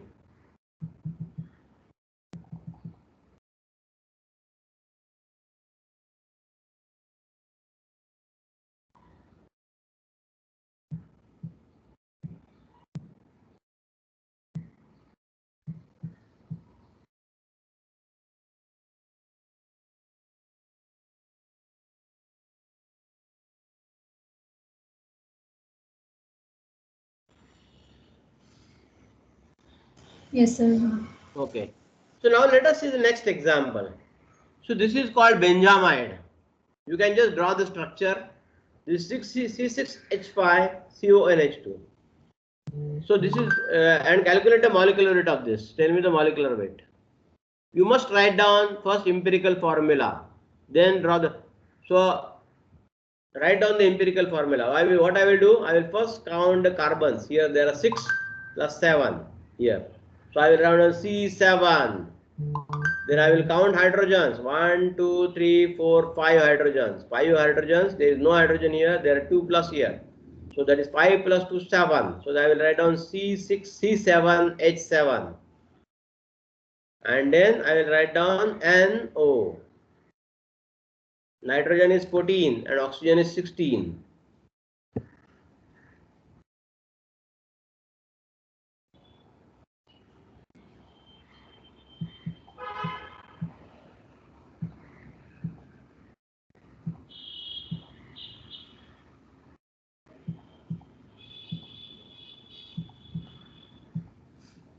So how much is the molecular weight?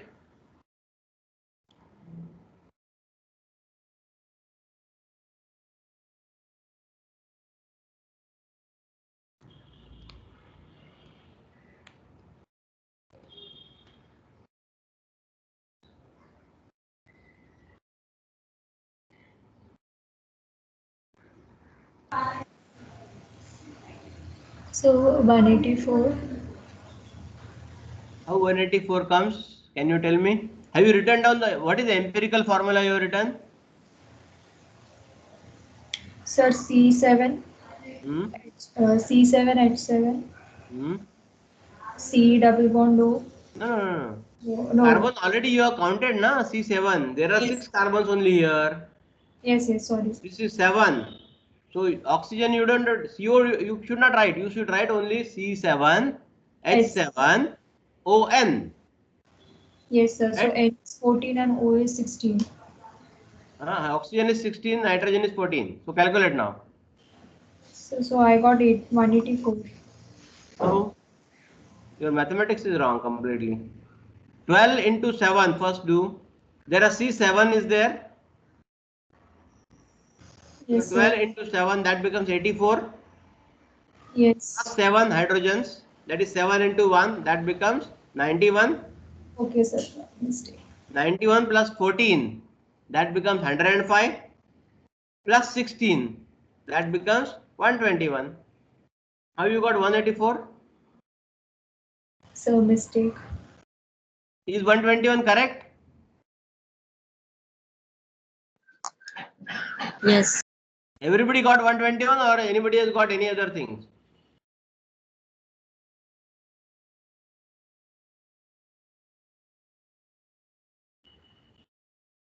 Everybody got 121? Yes, sir. Okay. So now let us see the mass spectrum. So you must know the molecular weight calculations very accurately. Huh? So now you can see the mass spectrum here. There is a clear-cut 121 seen. Okay, here. So this may be M plus peak, that is the molecular ion peak. Okay. Now let us see what kind of fragmentation is possible. So the first scissor is possible here. As soon as the molecule is bombarded with the electrons, there is a possibility that NH2 may be getting lost. So then I may see 105 here, CH6H5CO. So can you see here 105? Can everybody see 105? Yes, sir. Yeah. So this is the loss of 16 is there. 14 plus 2, that is 16 is lost. So now the next scissor is possible here. Scissor means break. Here there is a possibility. So the first scissor has gone, 105 is there. Then there is a loss of CO. So how much will be that lost? CO means carbon is 12 and oxygen is 16. How much will be that?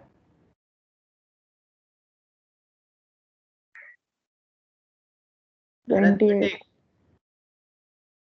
28. 28.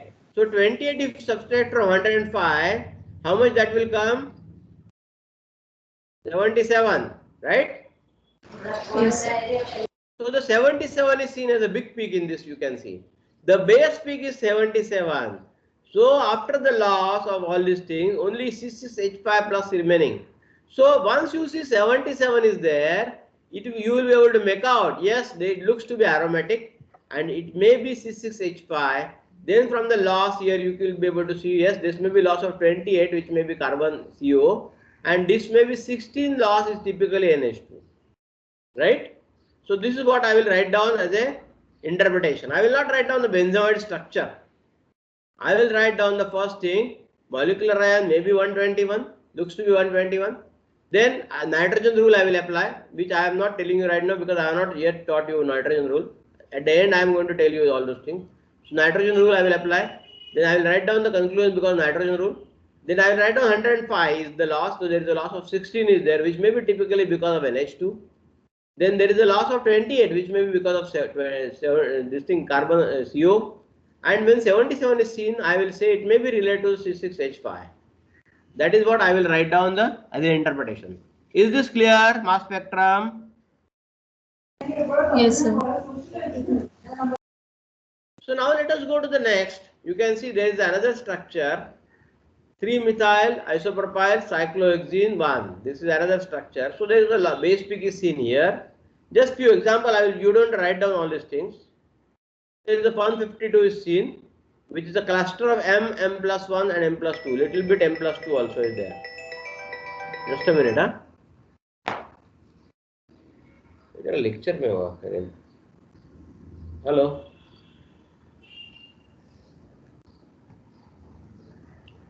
Yeah. Then there will be other losses will be seen. I should be able to interpret that. Like there is a 137. Can anybody tell me 152 and 137 means what is that lost? The first one.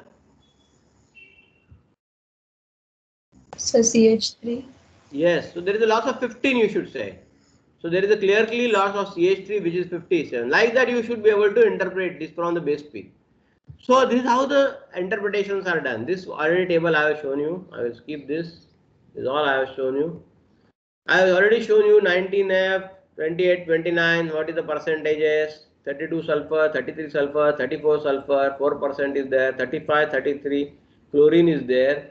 So that is equivalent to 75 to 24 you say, or you can say 100 is to 32. It is same. There is no difference.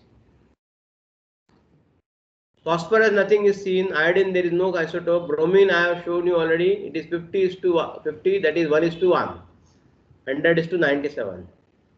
And if anybody wants to write down how to calculate the average weights when we write in our analytical chemistry experiment, you can write down this example. Write down 79 Br is 50.5% or 78.9 is equivalent to 50% in anything, or 80.9 is 49.48%. So what I will write down is that, so the percentage of 7 in any bromine I take from the nature, 79 Br into 79.9183, 81 Br into 80.91613. So this 81 Br percentage, which is 49.48%, this 79 Br, which is 50.52%, is by nature. So then if you calculate all these things, you will get 79.9094. This is the average atomic weight I take always in my analytical chemistry experiments in my laboratory. I do not take 78, 79 or 81. I take always 79.9 as Br. You can write down this, the bottom portion. You can first write down this middle one and you write down this. You know how to calculate the average atomic weights.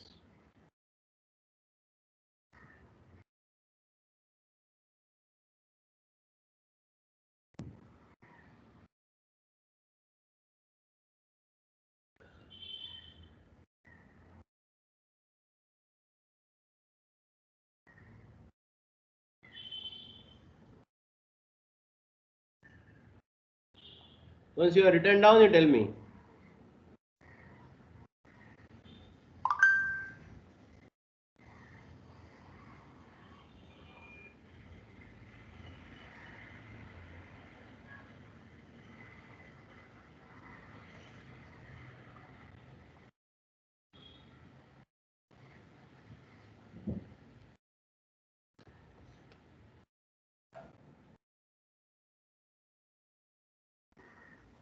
Have you written?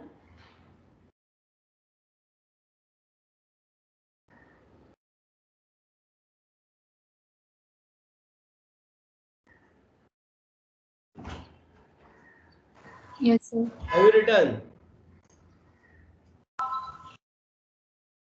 Okay. Yes, sir. So now you are clear about how to calculate average atomic weight. What you generally do in analytical chemistry experiment, you always take an average atomic weight, which is based on the isotopic abundances. Whereas in mass spectrometry, there is no averaging out, because either you will have 79 bromine or you will have 81 bromine. You can have 35 chlorine or you will have 37 chlorine. Is this concept clear to you? Yes, sir. Okay. Let us proceed further now. So this table is already seen. So the intensity of the molecular ion, strongest for very small or very large species. So as the species is smaller, okay, you may have the weight will be very strong. So strongest molecular ion, you should write down this, will be seen when it is greater than 40% of the total ion current, to TIC. It is called as a strong. Aromatics, some cyclic hydrocarbons will show strong molecular ion. So when it is a very strong molecular ion, you should conclude it may be aromatic, it may be some cyclic hydrocarbon. Write down this. Intensity of molecular ion. You write down, give as a title, then write down A, strong molecular ion into bracket, greater than 40% of the total ion current TIC. You write down under that it will be aromatics and some cyclic hydrocarbons.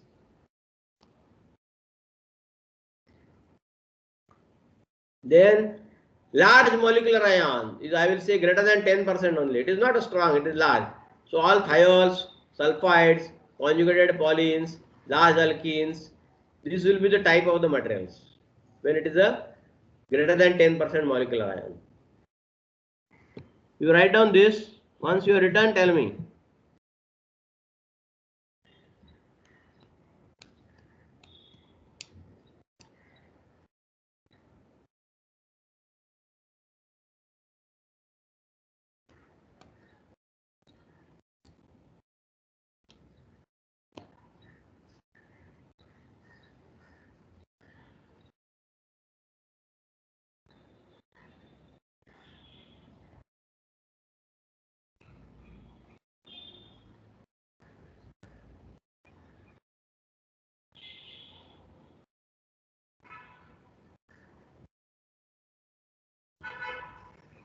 Have you written? Yes, sir. Okay. Now go to the next, this also. Intermediate molecular ion, like a small, now it's not seen much. 1 to 10% when I say molecular ion is seen. Under that you write down all ketones, aldehydes, amides, acids, bromoalkanes, iodoalkanes, alkanes, amines. So then very small, nothing is seen. No molecular ion is seen. Is all esters, quaternary alkanes, fluoroalkanes, large fluoroalkanes, nitriles, alcohols, acetals. Write down all these things.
Have you written? Yes, sir. Okay. So now there is a concept something called odd electron ions. This is clear to you, right? When the molecular ions are weak and strong, then what kind of possibilities of structures are there? This is what we have listed down. Okay. For EI, the molecule becomes ionized by losing one electron. Must have the unpaired electron, so it's a radical. So these are the possibilities. So there is a loss of this an electron. So I get this kind of this thing will be there. So it will be always an odd electron ion because the paired one out of which I have removed one. So naturally it will be odd electron ion. Even electron ions, all electrons on the outer shell are fully paired, generally more stable, often the more abundant fragment ions. So the fragment ions may be even electron ions, whereas the molecular ions, majority of the cases will be the odd electron ions. Most ESI, CI give the even electron ions such as MH plus. You have got H plus added here, resulting in lower fragmentation. So by and large, the molecular ions, you should write down one sentence. Molecular ions will be odd electron ions, whereas the even electron ions may be fragments. That is why they are more stable also. Okay. Now let us go to the nitrogen rule. Any questions what we have discussed till today? Whatever in the last 2 hours? Then we will go to some rules now. No, sir. Shall we take a break now? It is 12:25.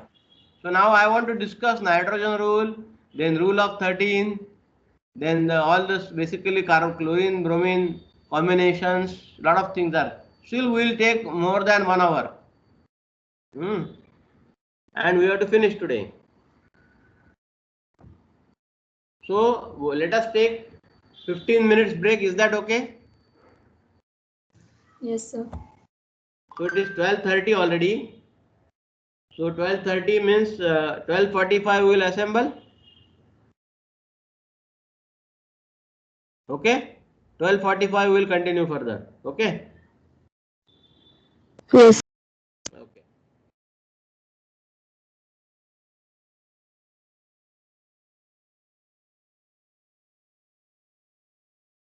There are only 11. All the people have left already. I am so shocked really. There were 17 in the beginning. Now there are 11. 6 people have already left.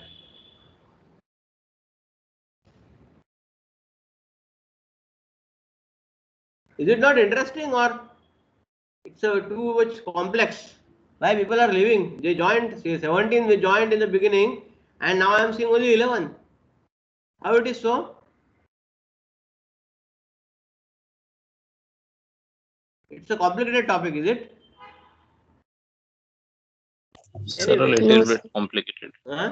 it will be because it's a mass spectrometry interpretation.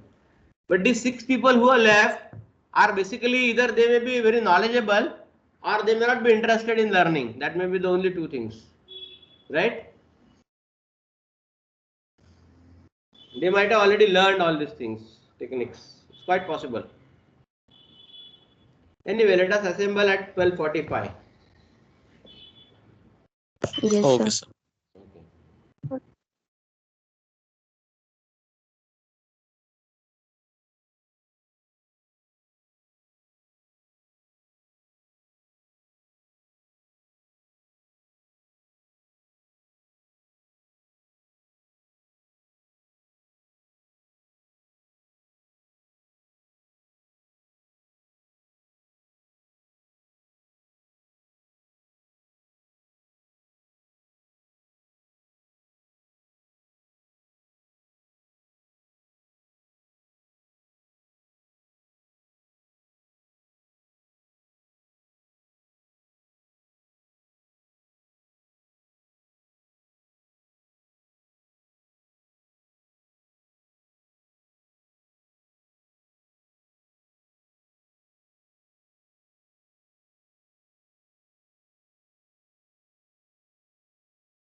Let us continue.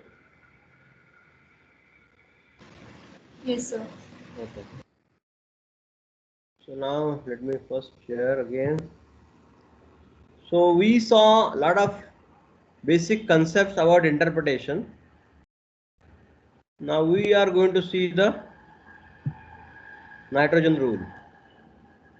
Can you see the slide? Yes, sir.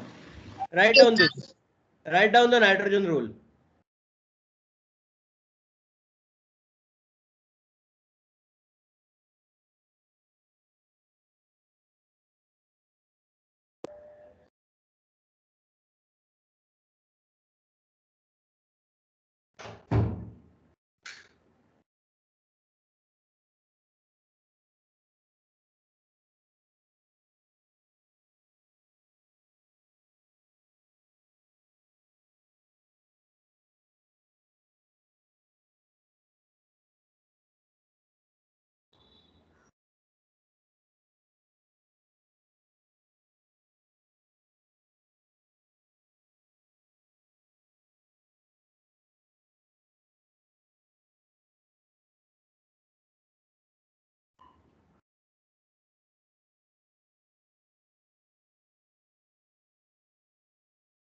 Have you written down?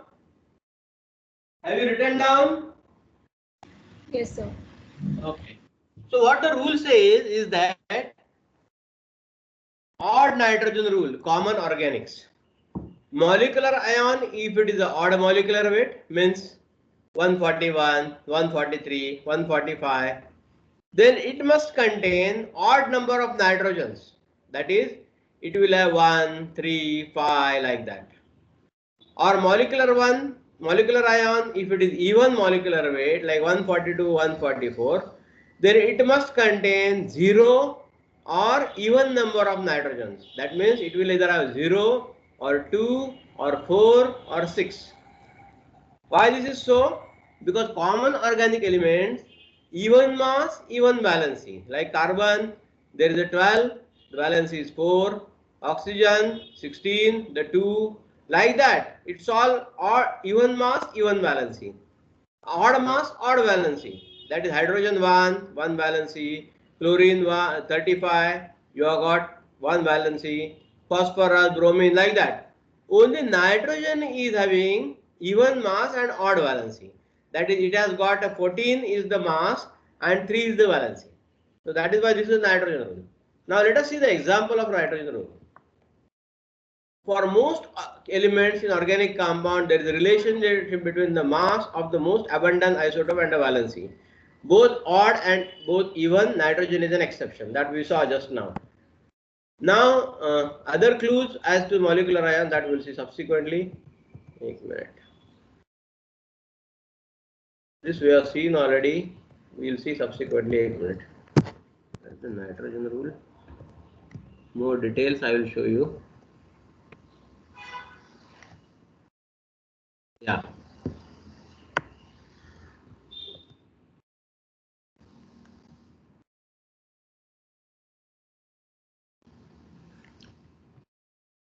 So this is seen already.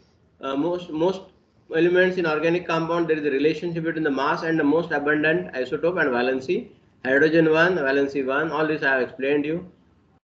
If a compound contains no or even number, then its molecular weight has the even mass number. That also we saw. Now let us see example. Just a minute.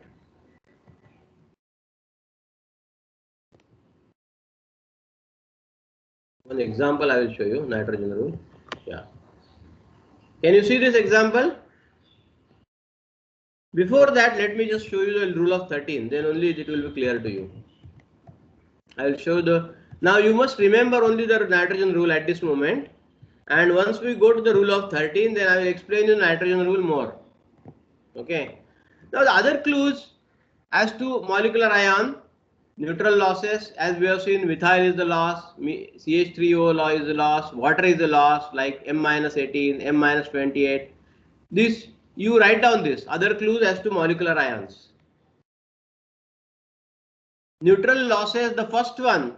See, the methyl is always a terminal. So, if there is a loss of 15, The earlier one, which is there M by Z seen, has to be the molecular ion.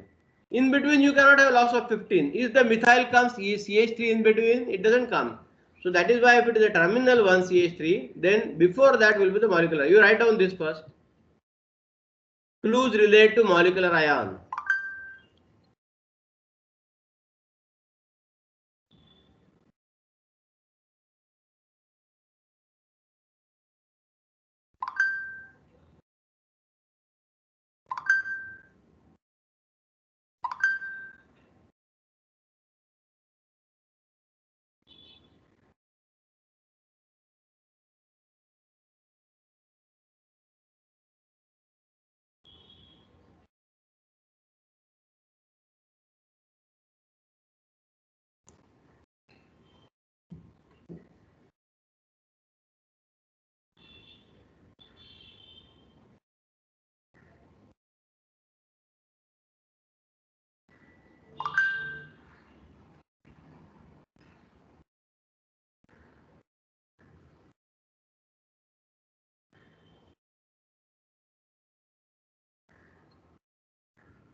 Then the bottom one also is very important. That is, you never see a loss of 11.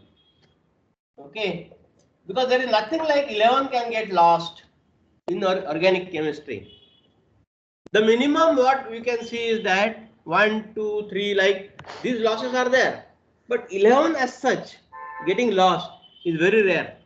Similarly, 5 never gets lost. So if there is something 11 is lost, and let us suppose as a test case you see, you have proposed the molecular ion is 140 or 141 is the molecular ion, and subsequent to 141 you are able to see 130 is the peak you are able to see.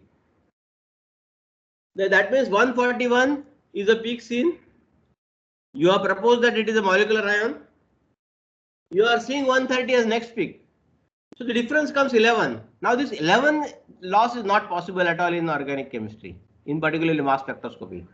So if that is so, that means the 141 hypothesis that it is a molecular ion is a wrong hypothesis. That means the molecular ion may be upper, still more than 141.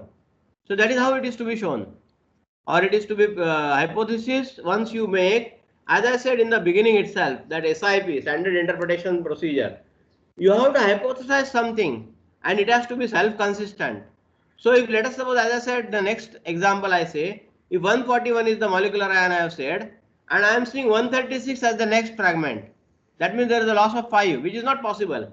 So naturally, I will say this is not the molecular ion. So I may have hypothesized in the beginning, but after seeing the fragment, I will have to say that it is not consistent with my hypothesis. So naturally, that hypothesis I have to strike down. So these losses are not possible. So rarely M minus 4 is possible, M minus 10 is not possible. Just like I have shown you, M minus 15 is very rare, is always possible. M minus 11 is not possible, M minus 5 is not possible, M minus 4 is not possible, M minus 10 is not possible, M minus 21, these are all very rare. Is this concept clear? Is it clear? Yes. Yeah. So let us go further. See, now isotopic abundances, we have seen already this thing, how M plus 1, M plus 2, M plus 4 comes. If there are 2 carbons, I will get like 13C, then I will double them. I will show you more calculations afterwards. Now, if anybody remember the binomial equation, if it is a plus b raised to n is equal to a raised to n plus n into a into n minus 1 into b divided by 1 factorial plus n into n minus 1 into a raised to n minus 2 into b square divided by 2 factorial. Like that, it is up to the b raised to n. Forget about those things. Many. So when there are 2 chlorines, the equation is like this. So this is M, I say, the first one is M. Then when M plus 2 becomes, the second chlorine is there. If there are 2 chlorines, when it is M, the M plus 2 becomes 65%, M plus 4 becomes 10%. This is all through binomial equation. There is possibility of one chlorine 35, other 37 at a time, and 137, other 35 at a time. So like that, these possibilities are there. So that is why M is there. That means both the chlorines are 35. Here M plus 2, that means one chlorine is 35, other is 37. The third case, which is M plus 4, that means both 37. So this possibility is 100%, is to 65%, is to 10%. Similarly, if there are 3 chlorines are there, that means you don't have to write down binomial equation. I just showed you how it has originated. 100 is to 97. Now if there are 3 chlorines, then the possibility of M plus 2 increases. So then you write down M plus 2 becomes 97%, M plus 4 becomes 32%, and M plus becomes 3.4%, like that. Similarly, the bromine case. So the chlorine will look typically, one single chlorine is there because it's only 32%. When there are 2 chlorines, it will look like this. When there are 3 chlorines, it will look like this. When there is a 1 bromine, it will look like this. There are 2 bromines, it will look like this. If there are 3 bromines, it will look like this. You write down only this much. 1 chlorine, M is equal to 1, M plus 2 is equal to 0.65, M plus 4 is equal to 0.106. 3 chlorine, you write down M is equal to 1, M plus 2 is equal to 97.5 or 0.975, M plus 4 is 0.317, that is 31.7, or M plus 4 is 3.4. And write down this diagram also. This will be very clear to you in the interpretation part. As soon as you see these bunches, like these bunches, immediately you can make out, yes, this is 3 bromines, or this is 2 bromines, or this is 1 bromine, this is 3 chlorine, like that. Draw this. You don't write this 1 square and other thing. You write down only 2 chlorines. M is equal to 1, M plus 2 0.65, M plus 4 is the 0.106. Similarly here also. Write down this. And draw the diagram also, the bottom graphs.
Have you written down?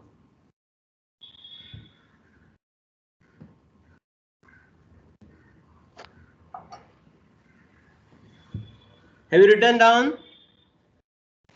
Yes, sir, done. Okay. So now let us proceed. So is this concept clear to you? First of all? Yes, sir. Okay. So now this is an example. There are 2 bromines and 2 chlorines. So you can see very typical this kind of things. Now when as soon as see, I may not be able to make out anything from this mass spectrum unless it is told to me that it is coming from. But from this kind of structures, and I have seen this already, I will be able to make out, yes, they looks to be containing chlorine bromine type of compounds. This much minimum I can, and from the molecular ions here I will be able to do something. Then from this I will say M plus 2, M plus 4, M plus 6, something is there. So from that I will try to interpret. This I have shown you already. Now let us see some of the rules. Okay. Now here I have shown you the molecular ion C7H7NO. Now this is how the molecular weight is calculated. I have told you already. So you have to write always that empirical formula it is called. Then 84 plus 7 plus 14, 121. Now also of percentages respect to mm. So m plus 1 can be because of carbon 13 or it can be because of nitrogen 15. 17 oxygen and say 2 hydrogen is very negligible. So m plus 1 percentage is equal to 1.1%, which is an isotopic abundance of carbon into number of carbons plus 0.38 into number of nitrogens. Similarly, m plus 2 is equivalent to 1 plus 1 into number of carbons bracket square divided by 200 plus 0.2 into number of oxygens is equal to 0.5 in this case. Write down this equation. Very simple. You don't need to calculate many m plus 2, but m plus 1 is always easy to calculate like this. Number of carbons only you have to multiply. Write down this. This you don't have to write down. Only you write down m plus 1 due to carbon 13, carbon 15, nitrogen 15. And write down these two equations.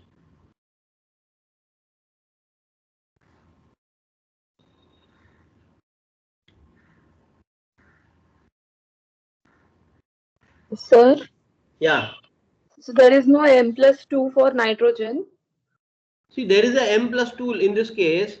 Why nitrogen m plus 2 is not there? Because already the possibility is very small here. 0.38 only. You understand what I am saying? And there is only one nitrogen, na? Yes, sir. So when one nitrogen is there, if there are two nitrogens, then there is a possibility. But then we don't consider that because already the first possibility itself is very small. Whereas carbon we consider, normally the carbon numbers are always very, very high. Okay. As compared to nitrogen. So that is why m plus 2 possibility comes from when carbon is there, number of carbon. You can see for example here oxygen also. It is only 0.2. So very small possibility. So 1.1 into number of carbons. So that is why consideration is when it is a chlorine or bromine, the possibilities are very high for m plus 2. Clear? Yes, sir. Yeah.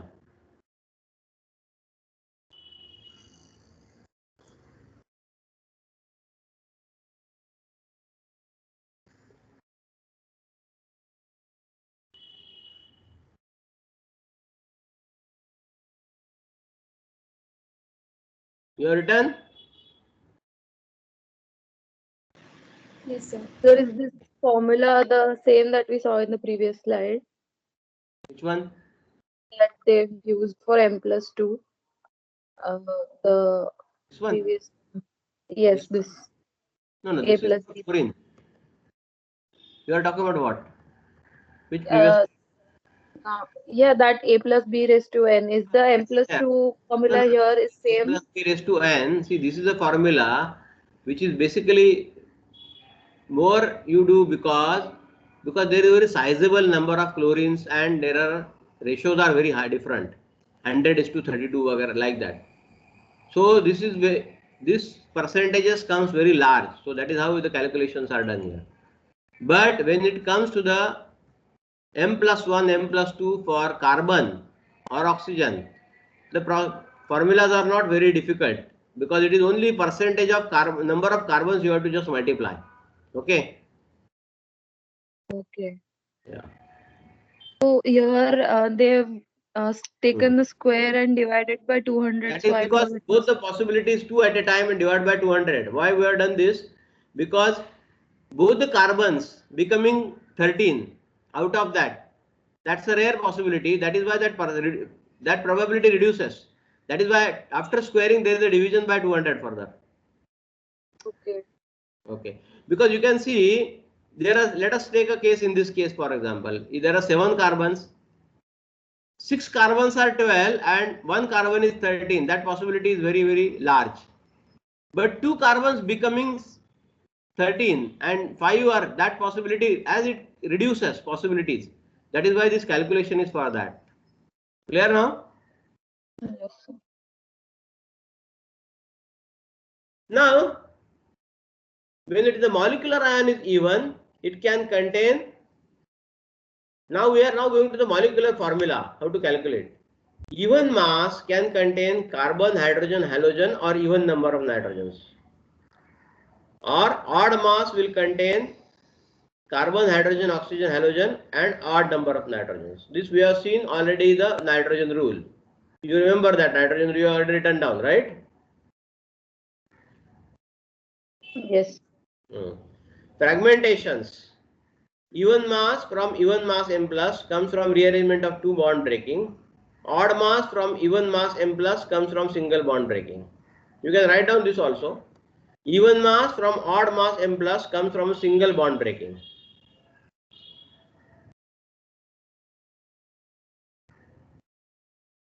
Nitrogen rule you already know. You don't write down this.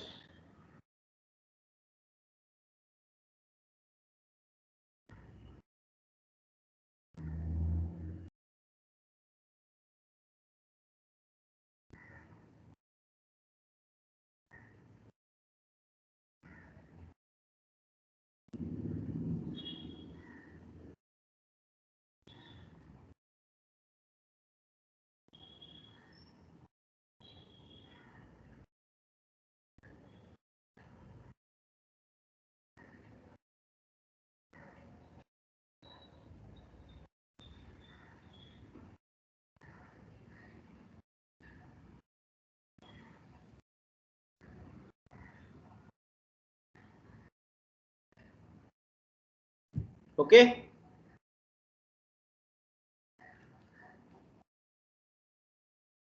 Yes. Yeah. So now let us see the rule of 13. Now this is very much applicable for all carbon hydrogen based compounds. CH is 13, that everybody knows. Carbon is 12, one hydrogen is 1, that is becomes 13.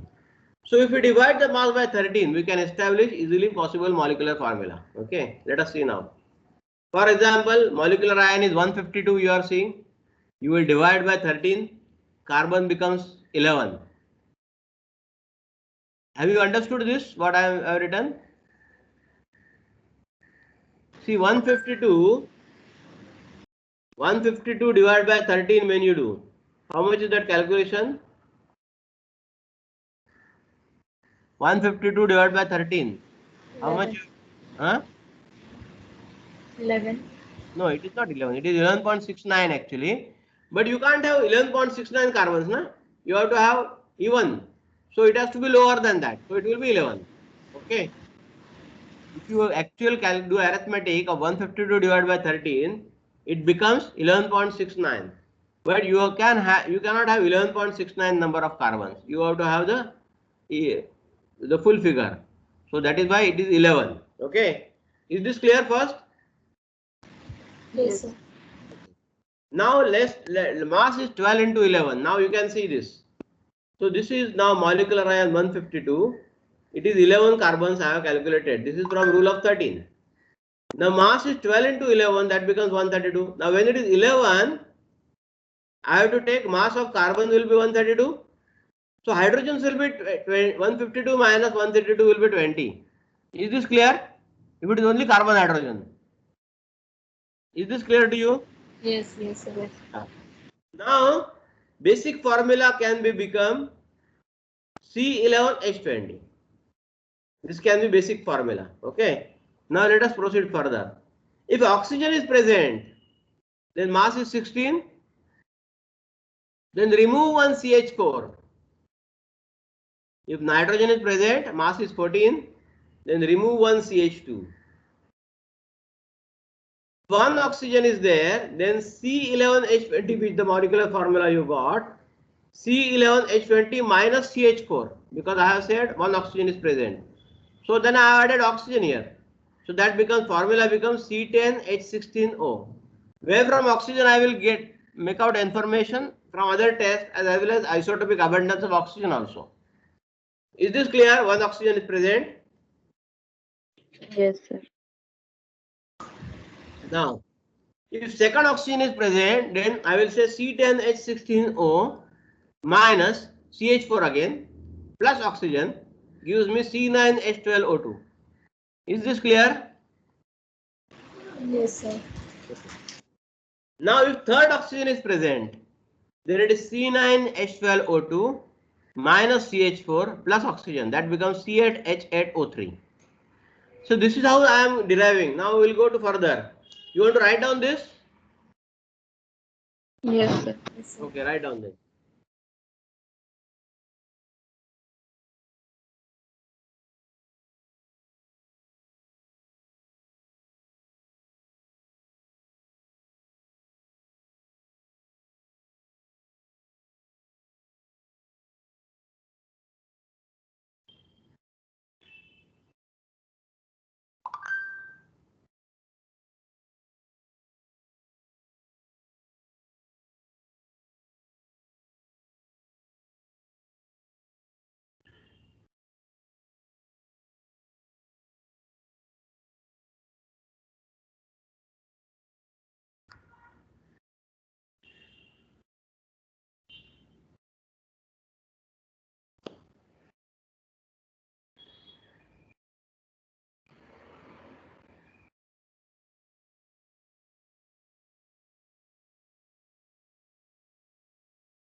Is it done?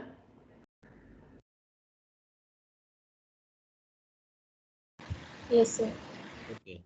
Now let us proceed further. So this is concept is clear to us. Now let us proceed. If let us after establishing the basic formula with only carbon nitrogen, other elements can be introduced by subtracting the proper hydrocarbon. That is, if one oxygen is there, then CH4 should be removed. If nitrogen is there, then CH2. Then fluorine is there, CH7. Like that, I have to write. I have to remove the CH4 groups because initially I have started only with carbon nitrogen. If there is a 12 hydrogens are there, then I have to remove one carbon. Like that, I have to do. Now let us see one example.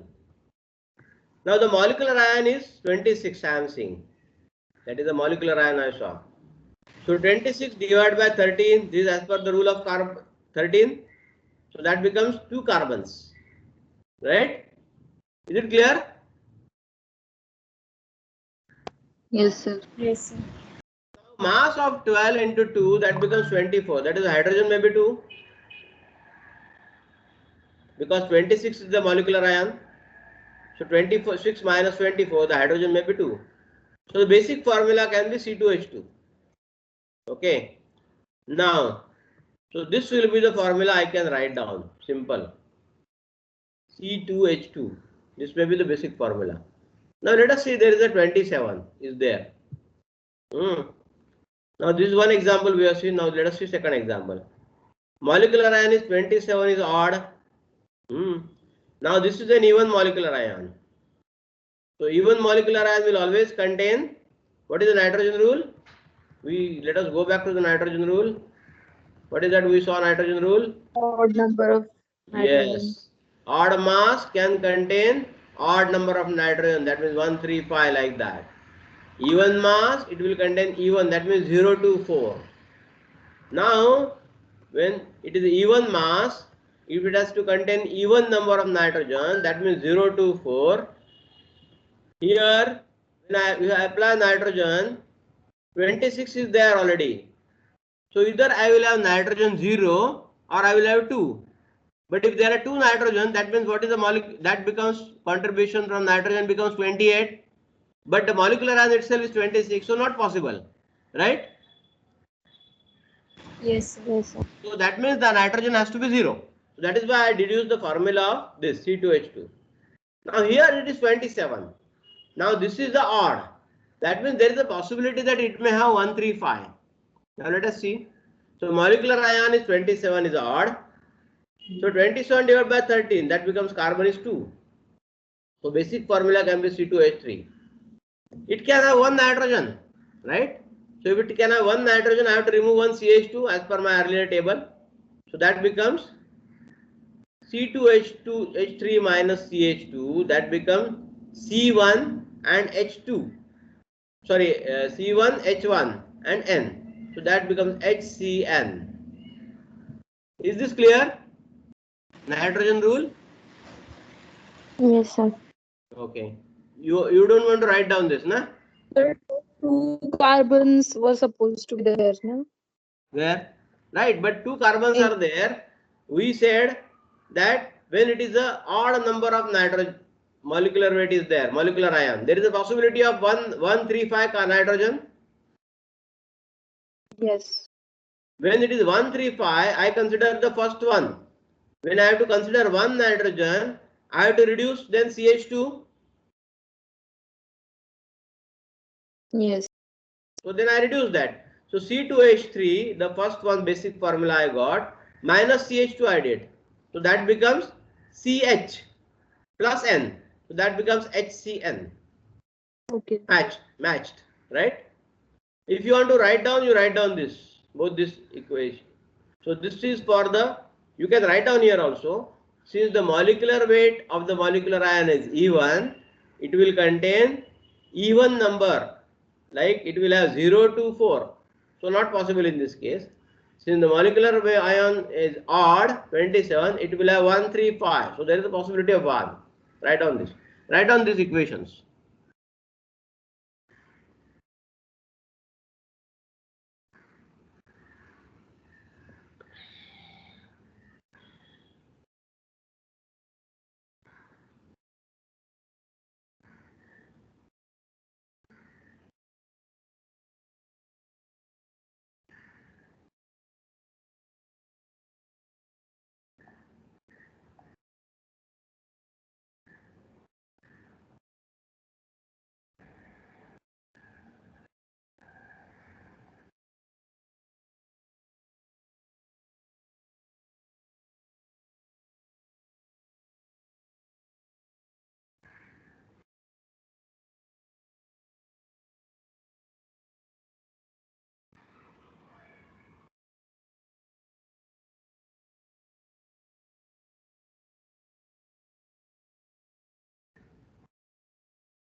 You written?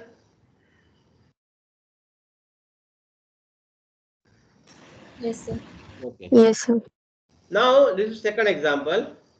Molecular ion 100 I am seeing here, very small. So I applied the rule of 13. So there are 7 carbons. So then 7 carbons means 12 into 7 becomes 84. So hydrogen may be 16. Basic formula becomes C7H16. If I take one oxygen is there, then I have to remove C7H16 minus CH4 plus oxygen. So the formula may become C6H12O. So this is the hexanol, is a cyclohexanol. So C6H12O, that becomes the formula. So C6, there are 12, this is not aromatic, this is cyclic. So there are two hydrogens everywhere. So there are 2 plus 5, 10, plus 1 here 11, and hydrogen 1, 12. So that becomes carbon hydrogen 12. So C6H12O. Now next case. Molecular ion 99 odd, basic formula C7H16, one nitrogen I have seen, C6H14N. So there is a possibility of this is amine, which is basically the amine which is connected to the cyclohexane ring. So cyclohexylamine, CHA it is called.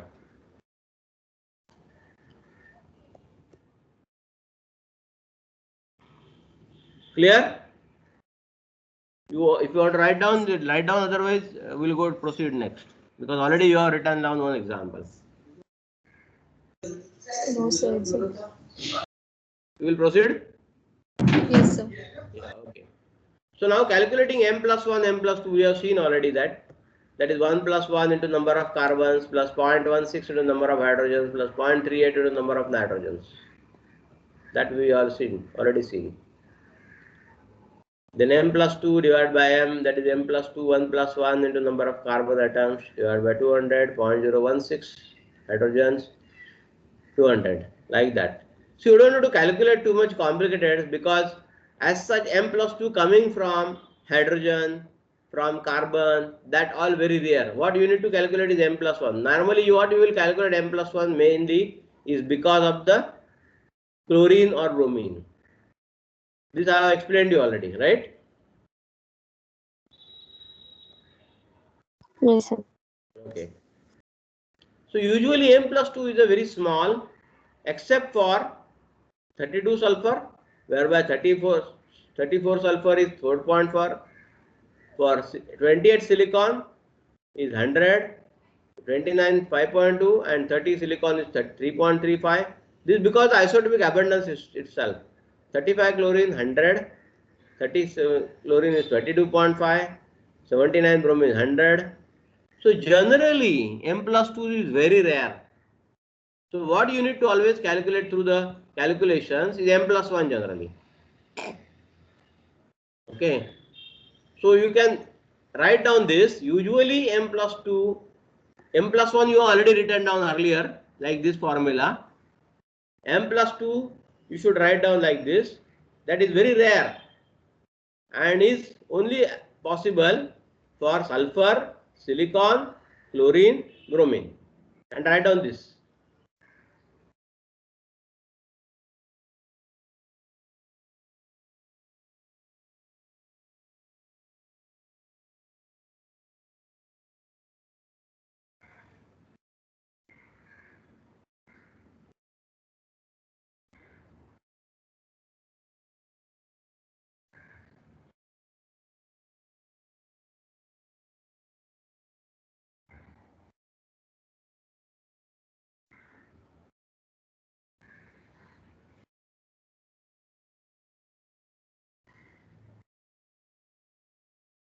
I think we will take more half an hour and then we will close. I am sure you must be tired now.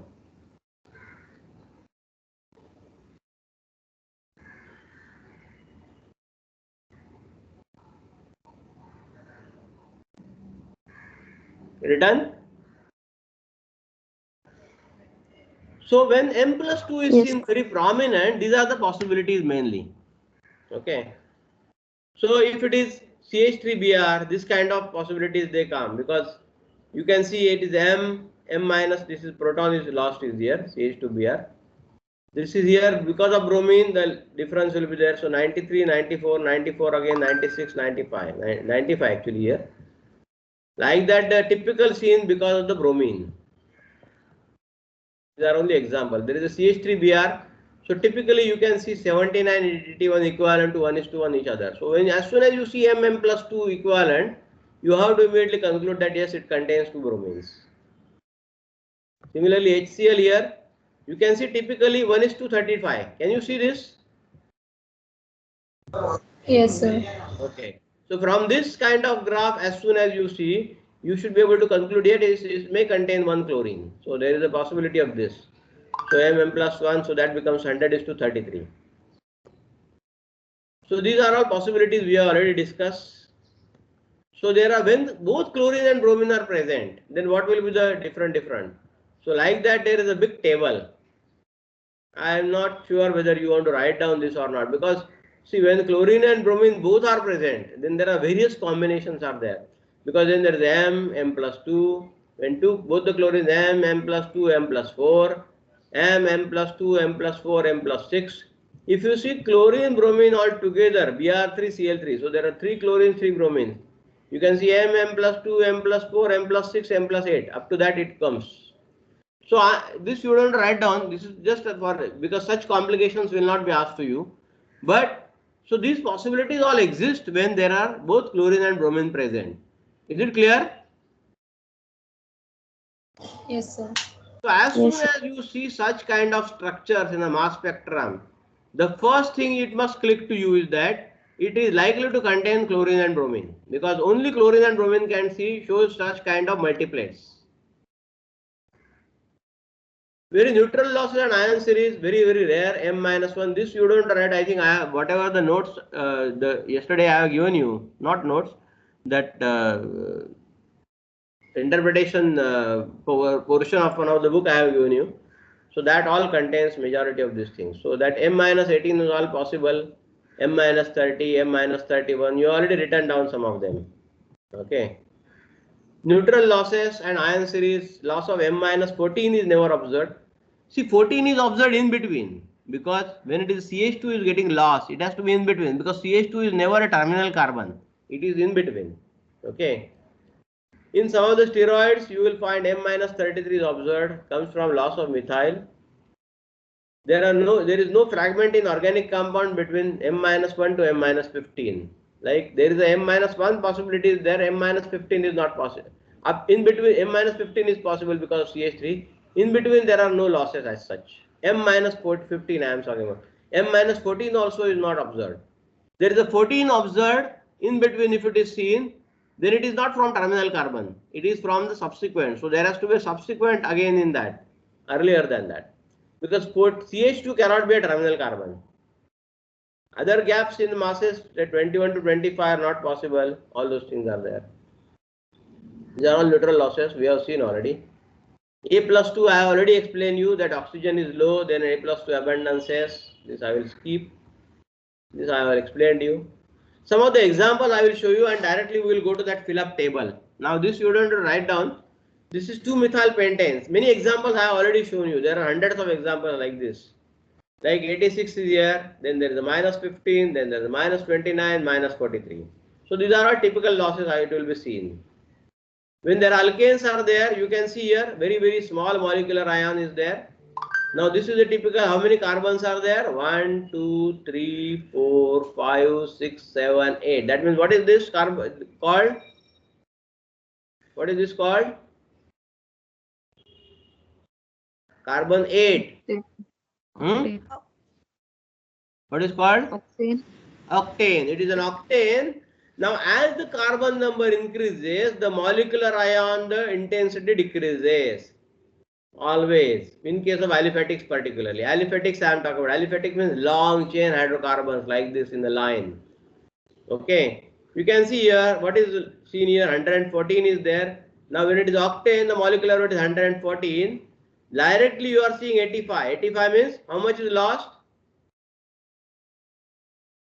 How much is lost here? So 100. so from 114 direct it is 85. 85. How much will be lost then? How much is the difference? 29. 29. So you can see here there is a loss of 29. Even CH3 loss is not seen here. So 85 is lost. Afterward, then there is a 71. Then there is only 14 losses are there. So there is a 17, 57, all 14, 43. Everywhere there is a 14 loss. Below 43 you don't generally interpret. There is a 29 also seen. So it's like absolute mathematics. Can you see this? So as soon as you see such kind of mass spectrum, you may not be able to conclude exactly whether this is 114 is a molecular ion. But you can always make out that yes, there is a loss of 29. That means there may be CH3, CH2. There is a loss of 14. That means it might be CH2. That there is a loss of again 14. Then there are again loss of 14. Again loss of 14. One thing definitely you can make out that it must be a long chain aliphatic.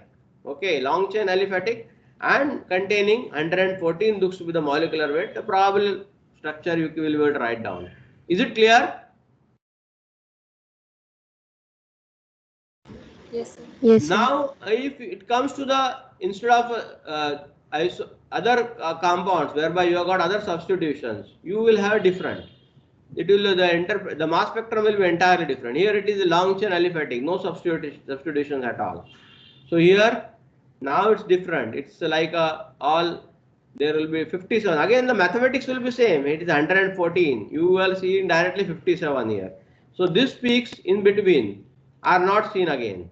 Directly 57 losses, 57 is seen. So this is what it is. 43 is seen, or 29 is seen. Like that, these are the structures. So some of the mass spectra of alkenes, again they show like here 84, here it is 55 is seen. Now if from this itself you will be able to make out 84 and 15. That means how much is the loss is 31 is lost. So there is a loss of typical, this structure is there. CH3, CH2 is there. So this is 30. This is one cleavage is possible. Another cleavage, so this is in between, there is a loss of, this 29 is there, sorry, CH3, CH2, that is 29 loss. So 29 when it is lost, I get 55 here, this is lost here, stabilized cations. Is it clear, all these things, cleavages? Yes, sir. Okay. So similarly, if alcohols are there, you will find absolutely no molecular ion, but there is 18 loss is there because of the water loss. So there is nothing is seen, 70 is there, subsequently directly I am seeing 55 because of loss of 15. So this is an alcohol. So no molecular ion is seen, there is a possibility of alcohols can be there. They usually lose the water molecule. M plus is not visible. This aliphatic amines, there is a law, something called M plus I am seeing here, very feeble. I am getting M plus 1 also because of the nitrogen and carbon also. So there is M minus 15 I am seeing, M minus C2H5 I am seeing. Like that there are many examples are there. Now let us see this example. Aniline derivatives are there. You can see in aniline, if you calculate the molecular formula is 93. Now here I am seeing 66 directly. So there is a loss of HCN. Okay, 27 is lost here. In your earlier tables, you already written down this. There is 135 and then there is a loss of 15 here. Now this is a different kind of aniline amine is there because there is further there are aliphatic groups are attached to this. M minus CH3IC and then subsequently no mass spectrum at all, no and much peaks. See, the mass spectrum will not give you the complete information, but it will give you some information related to the structure of that. You have to couple many other information. Similarly, here also 135 is seen. There is the first loss of CH3 is there, then there is 104 is there, which is related to the 105 will be there, which may be related to 106. 14 loss is there in between, or there is a structure breaking. Many of the places you will not be able to interpret also because the differences are there. This all indicates there is a loss of something like 16, which is very rare loss in this case. Then you will be able to make out that maybe NH2 is lost. That is because N is nitrogen is 14 and this is 2. So maybe loss of, so from this 16 is lost, you will be able to make out that yes, there it may be containing aniline group or maybe amine group. Is this clear? HCN, then this and this, all these three are clear? Yes, sir. Okay. So alcohols, again I explained you there is a loss of water, there is some cases loss of methyl. Aromatic alcohols are there. There are hundreds of examples you will find in the literature. If you just go to the Google and type electron ionization mass spectrum for organic compound, you will get hundreds of compounds. This is halides. Now this is very typical you will find. Now with this kind of structures, as soon as I see the multiplates, I will be able to make out yes it contains bromine, one bromine. Or such kind of structures when I see the multiplates, I will be able to see yes it contains one chlorine. Now this is one I am going to explain you which may be little complicated for you further. It is called McLafferty rearrangement because without that I will not be able to complete really this syllabus. You write down this. Write down McLafferty rearrangement. I know this may be a very heavy dose for you because you people are not organic chemists, but I can't do much because it's a part of your syllabus. When it comes to interpretation, if I don't teach you McLafferty rearrangement, then that's not appropriate.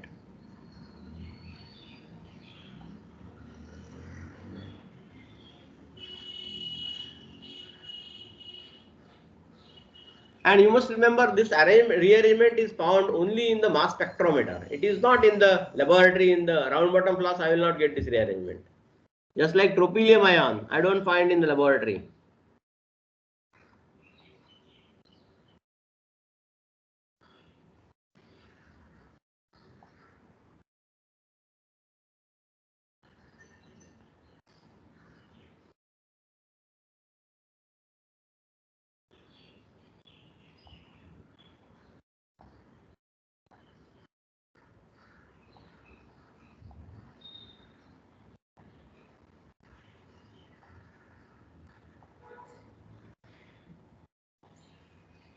Once you have written down, you tell me.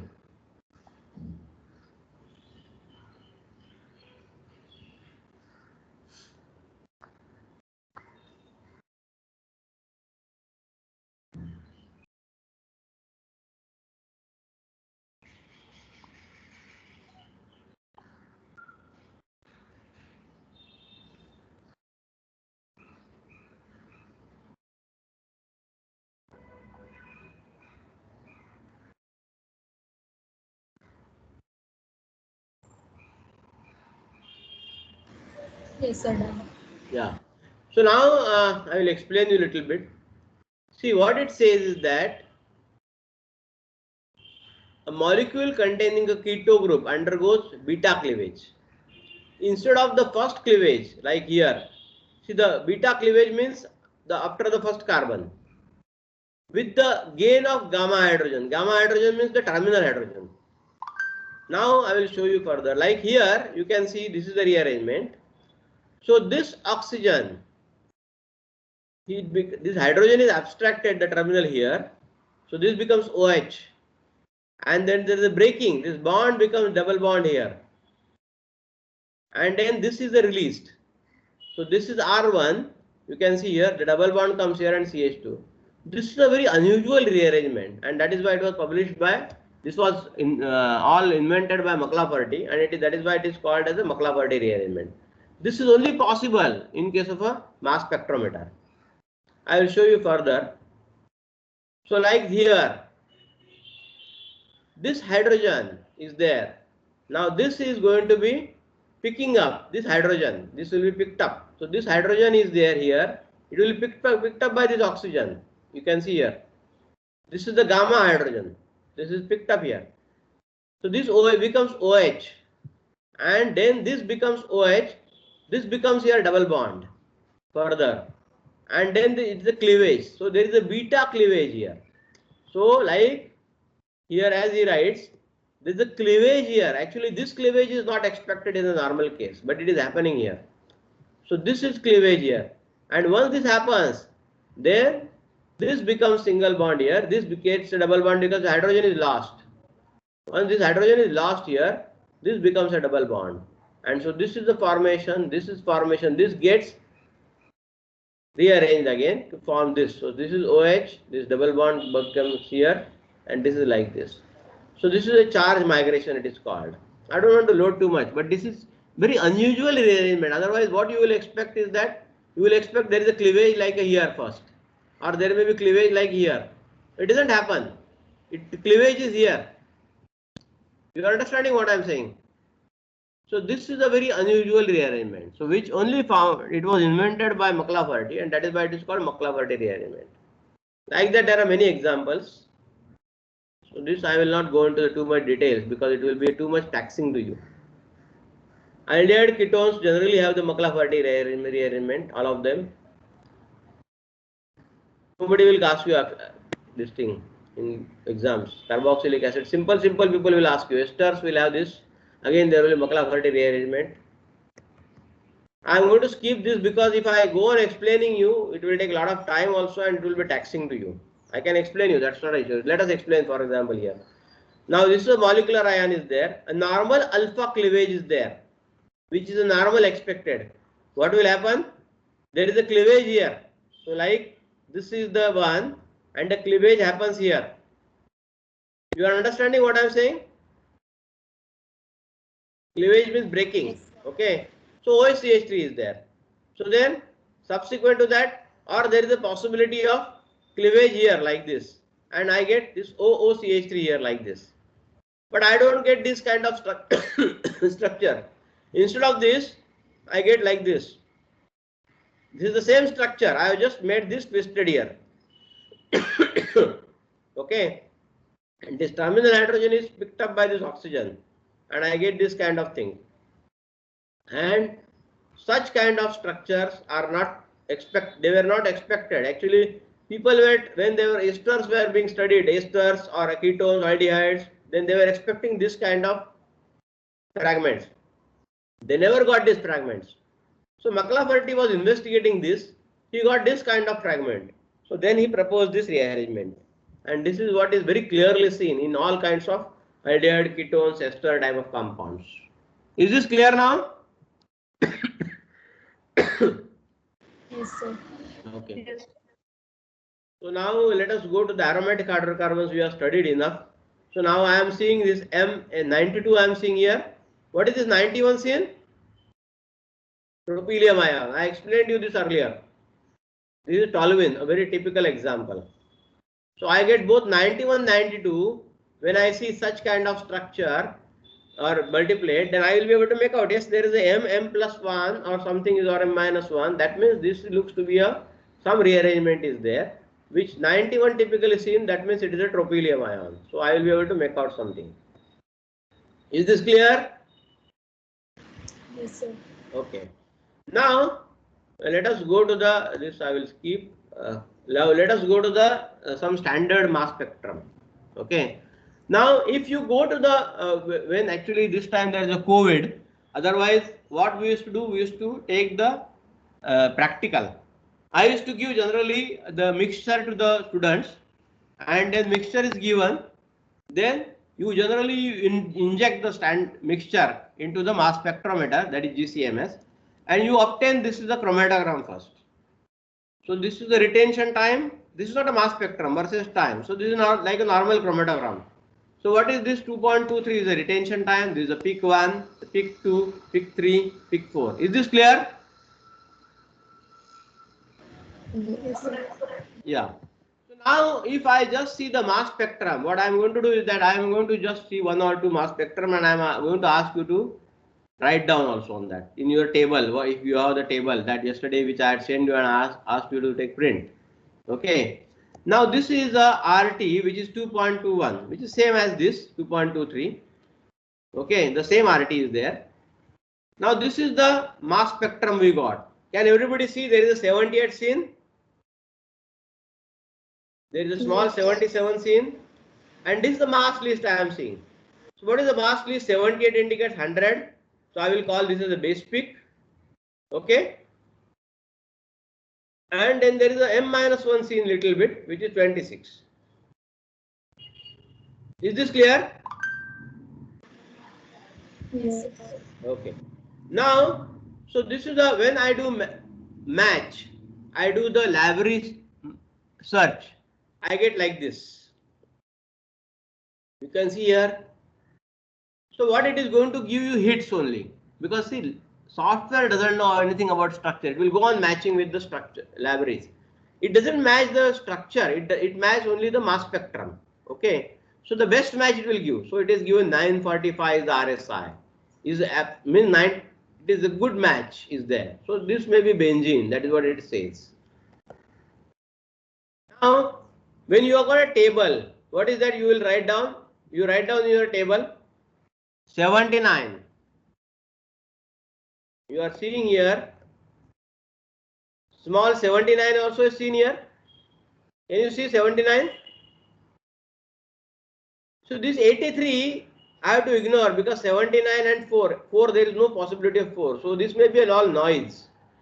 So if I consider this m, this I am seeing m plus 1, 79. So you can see 79. What is 79 percentage? 6.4. Can everybody see this? 6.4. Yes, sir. Yeah. Yes. So in your table you write down, in the ion you write down 79. Then you write down 78, 70. These are the three fragments I am seeing the maximum. Can I see 79, 78? Subsequently there are very small as I said. So these three I have written down: 79, 78, 77. So I consider this is the 78. I am seeing the biggest peak, that is the base peak. So I have taken this as a molecular ion in this case at this moment. Okay. So I write down difference between the 78 and this is 0, that is dash dash. So this I have written +1 because I have taken this as a molecular ion. These are hypothesis only. See, I don't know it is benzene. I have just taken as hypothesis. I am just filling the table. So this 78 I have written. So I have written this may be +1. So the probable group may be m plus 1. Comments can be 6.6%. So naturally, if there are 6 carbons, then I will get 1.1 into 6. So that can be 6 carbons. Then here I will write down molecular ion is even.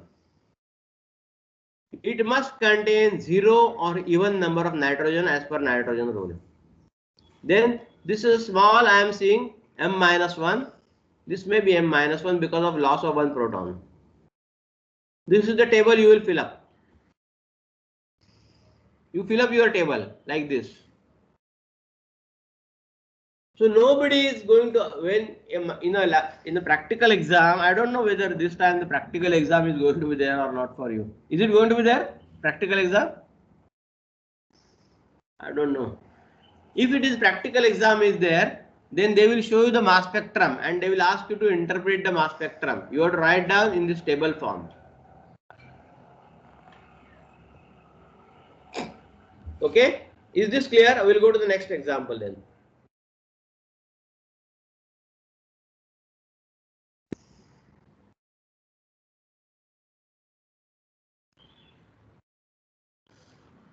We will take one more example and then we'll close.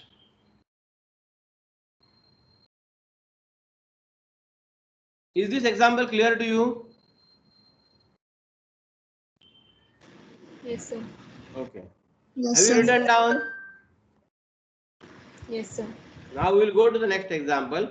Sir, Yeah. Tell me. sir, when we are writing down in this table, we have to write the base peak and the probable Yes. peaks that we Yes. think that are Yes. around that peak, Yes. right? See, you So have in to this write case, the only base these peak. three. Yeah. Now here, see this has got no much any this thing. As I said, see generally below 50, 60 you don't do any interpretation. Because generally the molecular weight range is from 50 to 650 for a mass spectrometer only. Okay.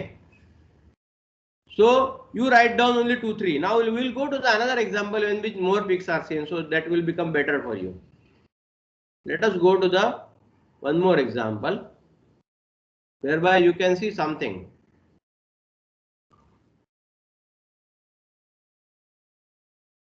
I will show you the little more interesting example.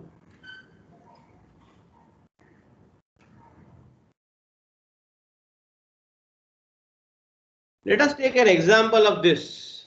Okay. Now this is the mass spectrum you have got. Now you can see here, this U 159.95 you take as 160.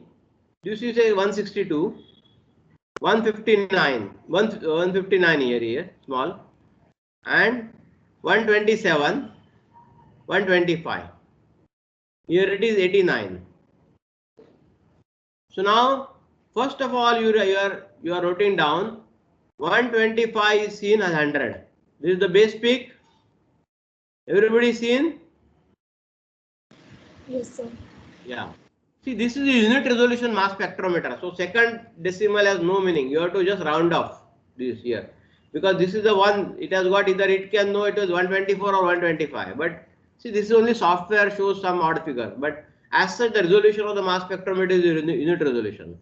So it is 125 I will take. Okay, 125 is 100. Then I am seeing 127 also 32. Now let us go to the table. We can take this also mass spectrum. This is little better, more clear also. It is more clear.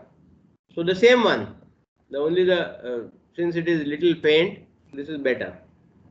160 is there, 162 is there, 127 is there, 125 is there. The you can see 125 is 100 you are seeing, 126 is 10, 127 is 30, 160 is 29, 162 is 18. That's what we are seeing. 89 you are seeing 33, like that. Now let us fill up a table. You write down first, make a table again. So you are seeing 160 is the peak here. Okay. See, and 162 is the multiplet you are seeing. So what I will propose is that 160 may be the molecular ion. That is the proposal I will take. I will not write the base peak here. The molecular, here also what I have written in the first table is not a base peak. It is basically the molecular ion I have taken 78. It is not a base peak here. Fortunately, it is base peak and molecular ion is same. But I have taken this is the molecular ion. So similarly here, I have to take the molecular ion. See, you have to always assume the molecular ion first. Okay. And then subsequently it has to be self-consistent. So you have assumed molecular ion is 160. So the difference is nothing because 160, what difference I am going to write is with reference to the molecular ion. So I am writing first, molecular ion is E1. molecular weight. So it must contain either 0 or even number as per nitrogen rule. Is this clear as the first one? Yes, sir. Yeah. Then the second one I am writing down is 162. I got. The difference I saw m plus 2, that is plus 2. So then I write there is a possibility that it may have the chlorine, because ratio of m plus 2 is 29 is to 18. You can see here m is here, I have taken 160, is showing 29, and 18 is 162. Everybody can see this? 29 is to 18. If it is so, that means what will be the ratio? If it is 100 is to 62. I have to normalize 29 to 100. Okay. If I normalize 100 to 29 to 100, so that means I will take a calculator. I will write down 100 divided by 29. And so that becomes 3.44 into 18. So that becomes 62. So 100 is to 62. See, probable groups I will write afterwards, not before. First I will write down this. Ratio of m plus 2 is 29 is to 18. That means 100 is to 62. May contain 2 chlorines. We have seen already that earlier this thing, when there is 100 is to 62, m plus 2 is seen, m plus 2, there is a possibility of 2 chlorines. Is this clear? Yes. Then I will write down here 2 chlorines. Okay. Now we go to the next. Next fragment I saw 125. You can see here there is 125 is seen clear, and 127 also is seen here. Okay. Now 125, then I will say 35 from 160. So there is a loss of 35 from 160. So 1 chlorine. Now ratio of 125 to 127 is 100 is to 31. Here it is already there. Because 120, this is a base peak. So it is 100 is to 33 or 31, sorry. 100 is to 31 here. Okay. 30.9 I have taken as 31. So 100 is to 31, that indicates 1 loss of chlorine. Is this clear? 62 becoming 100 is to 62 becoming 100 is to 31. Is this clear to you? Yes, sir. Yes. Okay. Now then I go to 127. When I say 127 is 35 from 162. So it is same. It is consistent now. Okay. Here it is there. 127. So this 162. If it is loses, this I get 127. So this is again the same. So 35 from 162. And then 89 I get here next peak. Okay.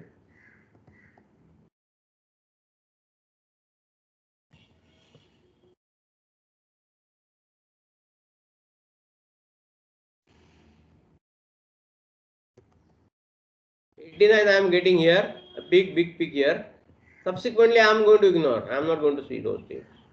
Particularly when the molecular weight is high, in this case the molecular weight is high 162, I am not going to see any peaks below 70, 60. If the molecular weight is 100, then I will see some of those peaks also. So then, if it is the 89 is there, if it is 36 from 125, then I will say HCl. Then there is a loss of hydrochloric acid, HCl. You can see here 125 and 89. It is 125 is 89. So 125 minus 89, that becomes 36. So then this is the table I have filled. I have not filled up dichlorotoluene. I have filled up only these things. So this is the way I have to interpret. Is this clear? Have you written down this table in your notebook? No, sir. You write Yes, down. sir. Yes. You write down.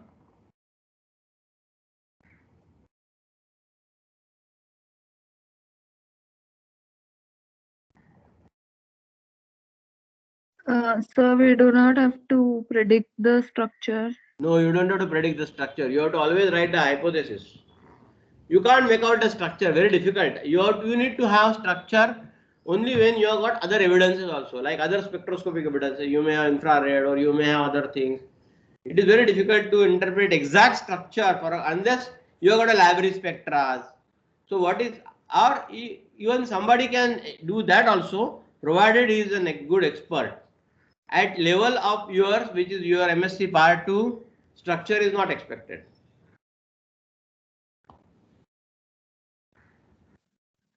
So in this one, we cannot predict ring structure then Where? from the spectrum.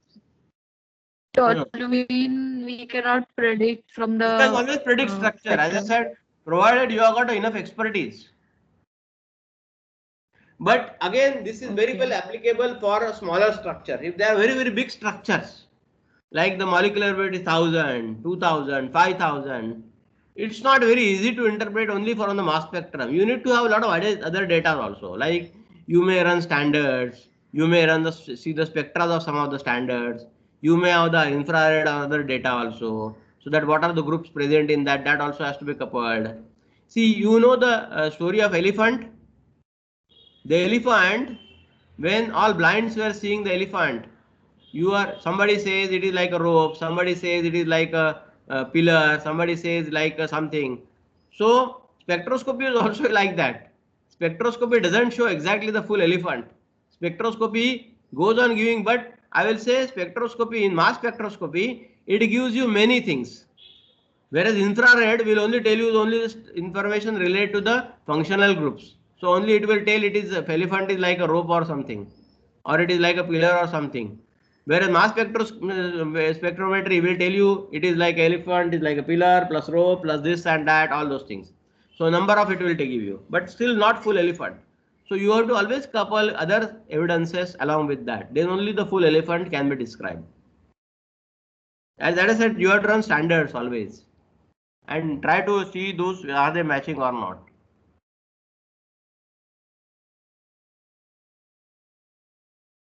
Simple compounds like dichlorotoluene, just you don't have to go on calculating this also. You can just make out from the multiplates also, that yes, it contains 2 chlorine, it may be toluene, it may be this propylamine, like that, it is maybe substituted aromatic. All those things you will be able to do. As I said, as you gain more and more expertise, smaller compounds you will be able to interpret the full structure also, but not very big compounds. Very difficult. Any spectroscopic technique, knowing about the full structure is not so simple. I am in this field for last 30 years. Okay. And we have been running mass spectroscopy for last how many years? Maybe 20 years I am seeing mass spectroscopy. As I said, it is possible. You have to run libraries, you have to run standards, or simple structures are possible. There is no problem. Unless it is a very big unknown, it's not easy.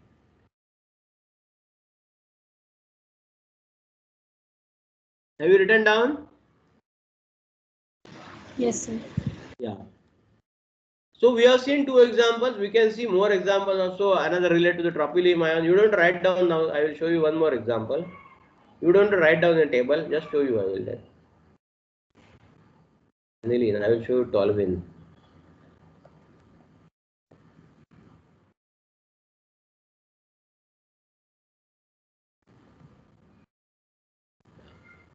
So this is a typical toluene.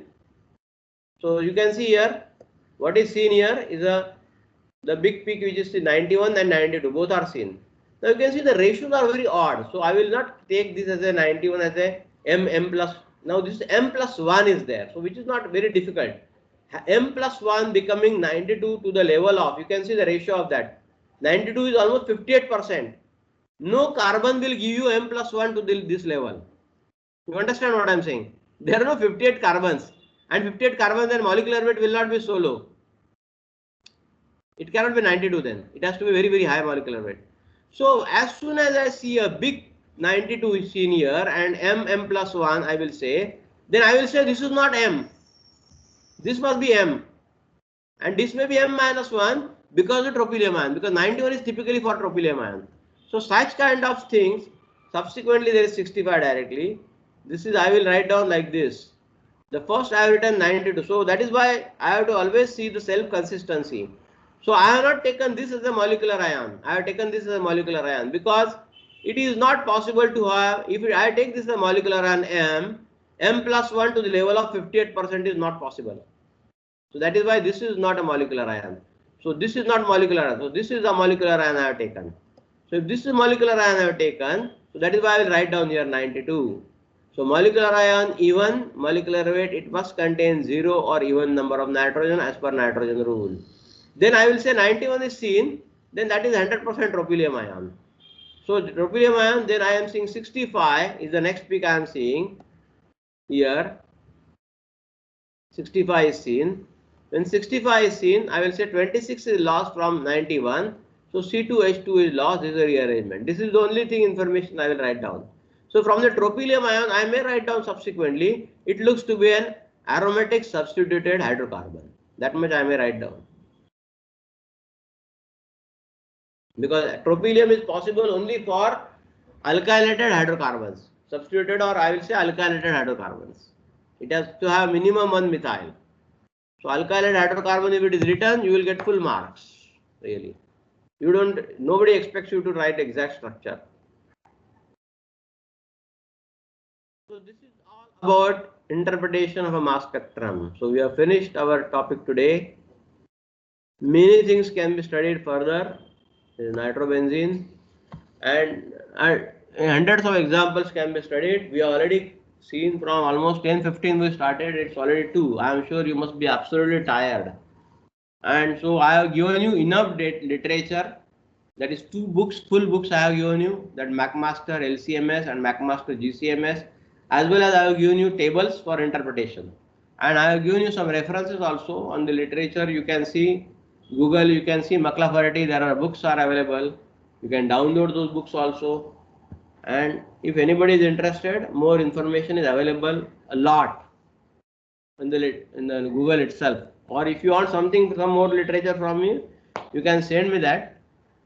I generally don't give my presentation. That is because my presentations are very short as compared to the topic. Topic is vast really. If you see McLafferty rearrangement itself, you will find so many pages. That is why today I ask you to write down what are the all important points. You have already written down most of the points. Yes, sir. Any questions in what we discussed today? Was it interesting or very boring topic, or it was a bumper? How was it? Yes, sir. Yes. What is that? Was it interesting? Yes, sir. Yeah. And my teaching was okay for you. You could understand many things. I can make out, see, since you are coming from a very diverse background, I know some of them BSc zoology, some of them are BSc botany, some of the microbiology. Understanding mass spectrometry to the core level is not going to be easy, but this is an essential aspect of a mass spectrometry. Unless you know the interpretation, is like, as I said, taking a newspaper and not able to read. It's not possible. You must be able to read the newspaper and understand the news also. So we have finished our syllabus as per me. Anything is there remaining? Yes, such there may be some applications parts, but applications are enormous. As such, we have discussed many applications of GCMS also, HPLC MS also. Wherever possible, I have explained you many applications.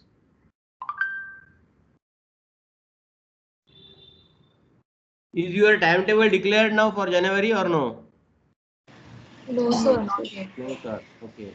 So January the time. I don't think January there will be Madam will know better, because I am told that I think February exams also they are shifting this 12th and 10th also. But anyway, your exam is generally in this November, so it's already late. They may conduct. Yes, sir. Any questions? What we have discussed? You need to revise because that is very essential. Yes, sir. Sir, about the applications, suppose if we are expected to write about the applications, so how do we do we just explain one application in detail, or do we just give No, you some can write down like pointers?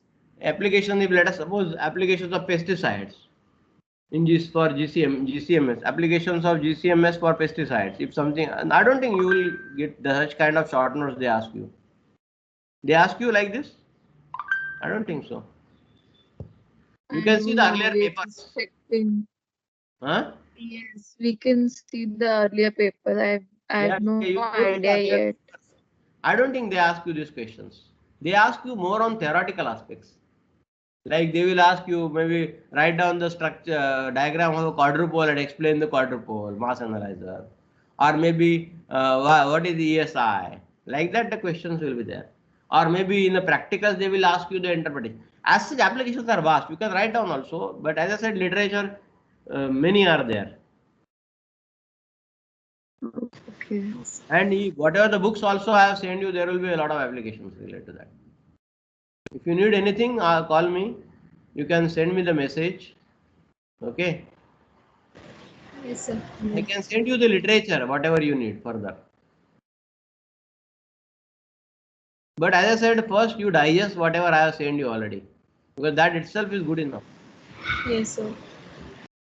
Because too many literature will always trouble you more. You must go. What you should do now is that go through the papers earlier, see that what questions are being asked, go through the literature, whatever the books I have given you, see whether the answers are there in those books or not. If there is not, if you are not able to find something, you can send me message. No problem. Okay. Yes, Yes. sir. Okay. So then we close here, and all the best to you. Thank you, sir.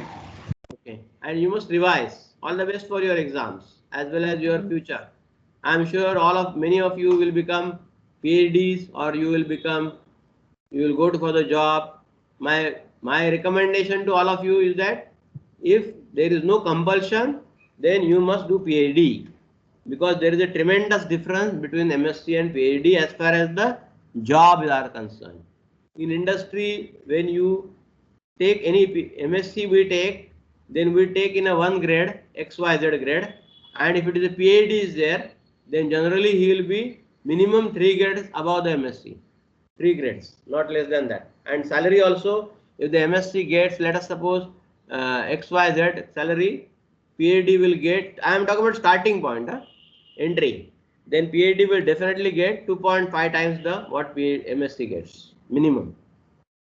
So that is why on your career point of view also, PhD is an essential aspect, absolutely essential today.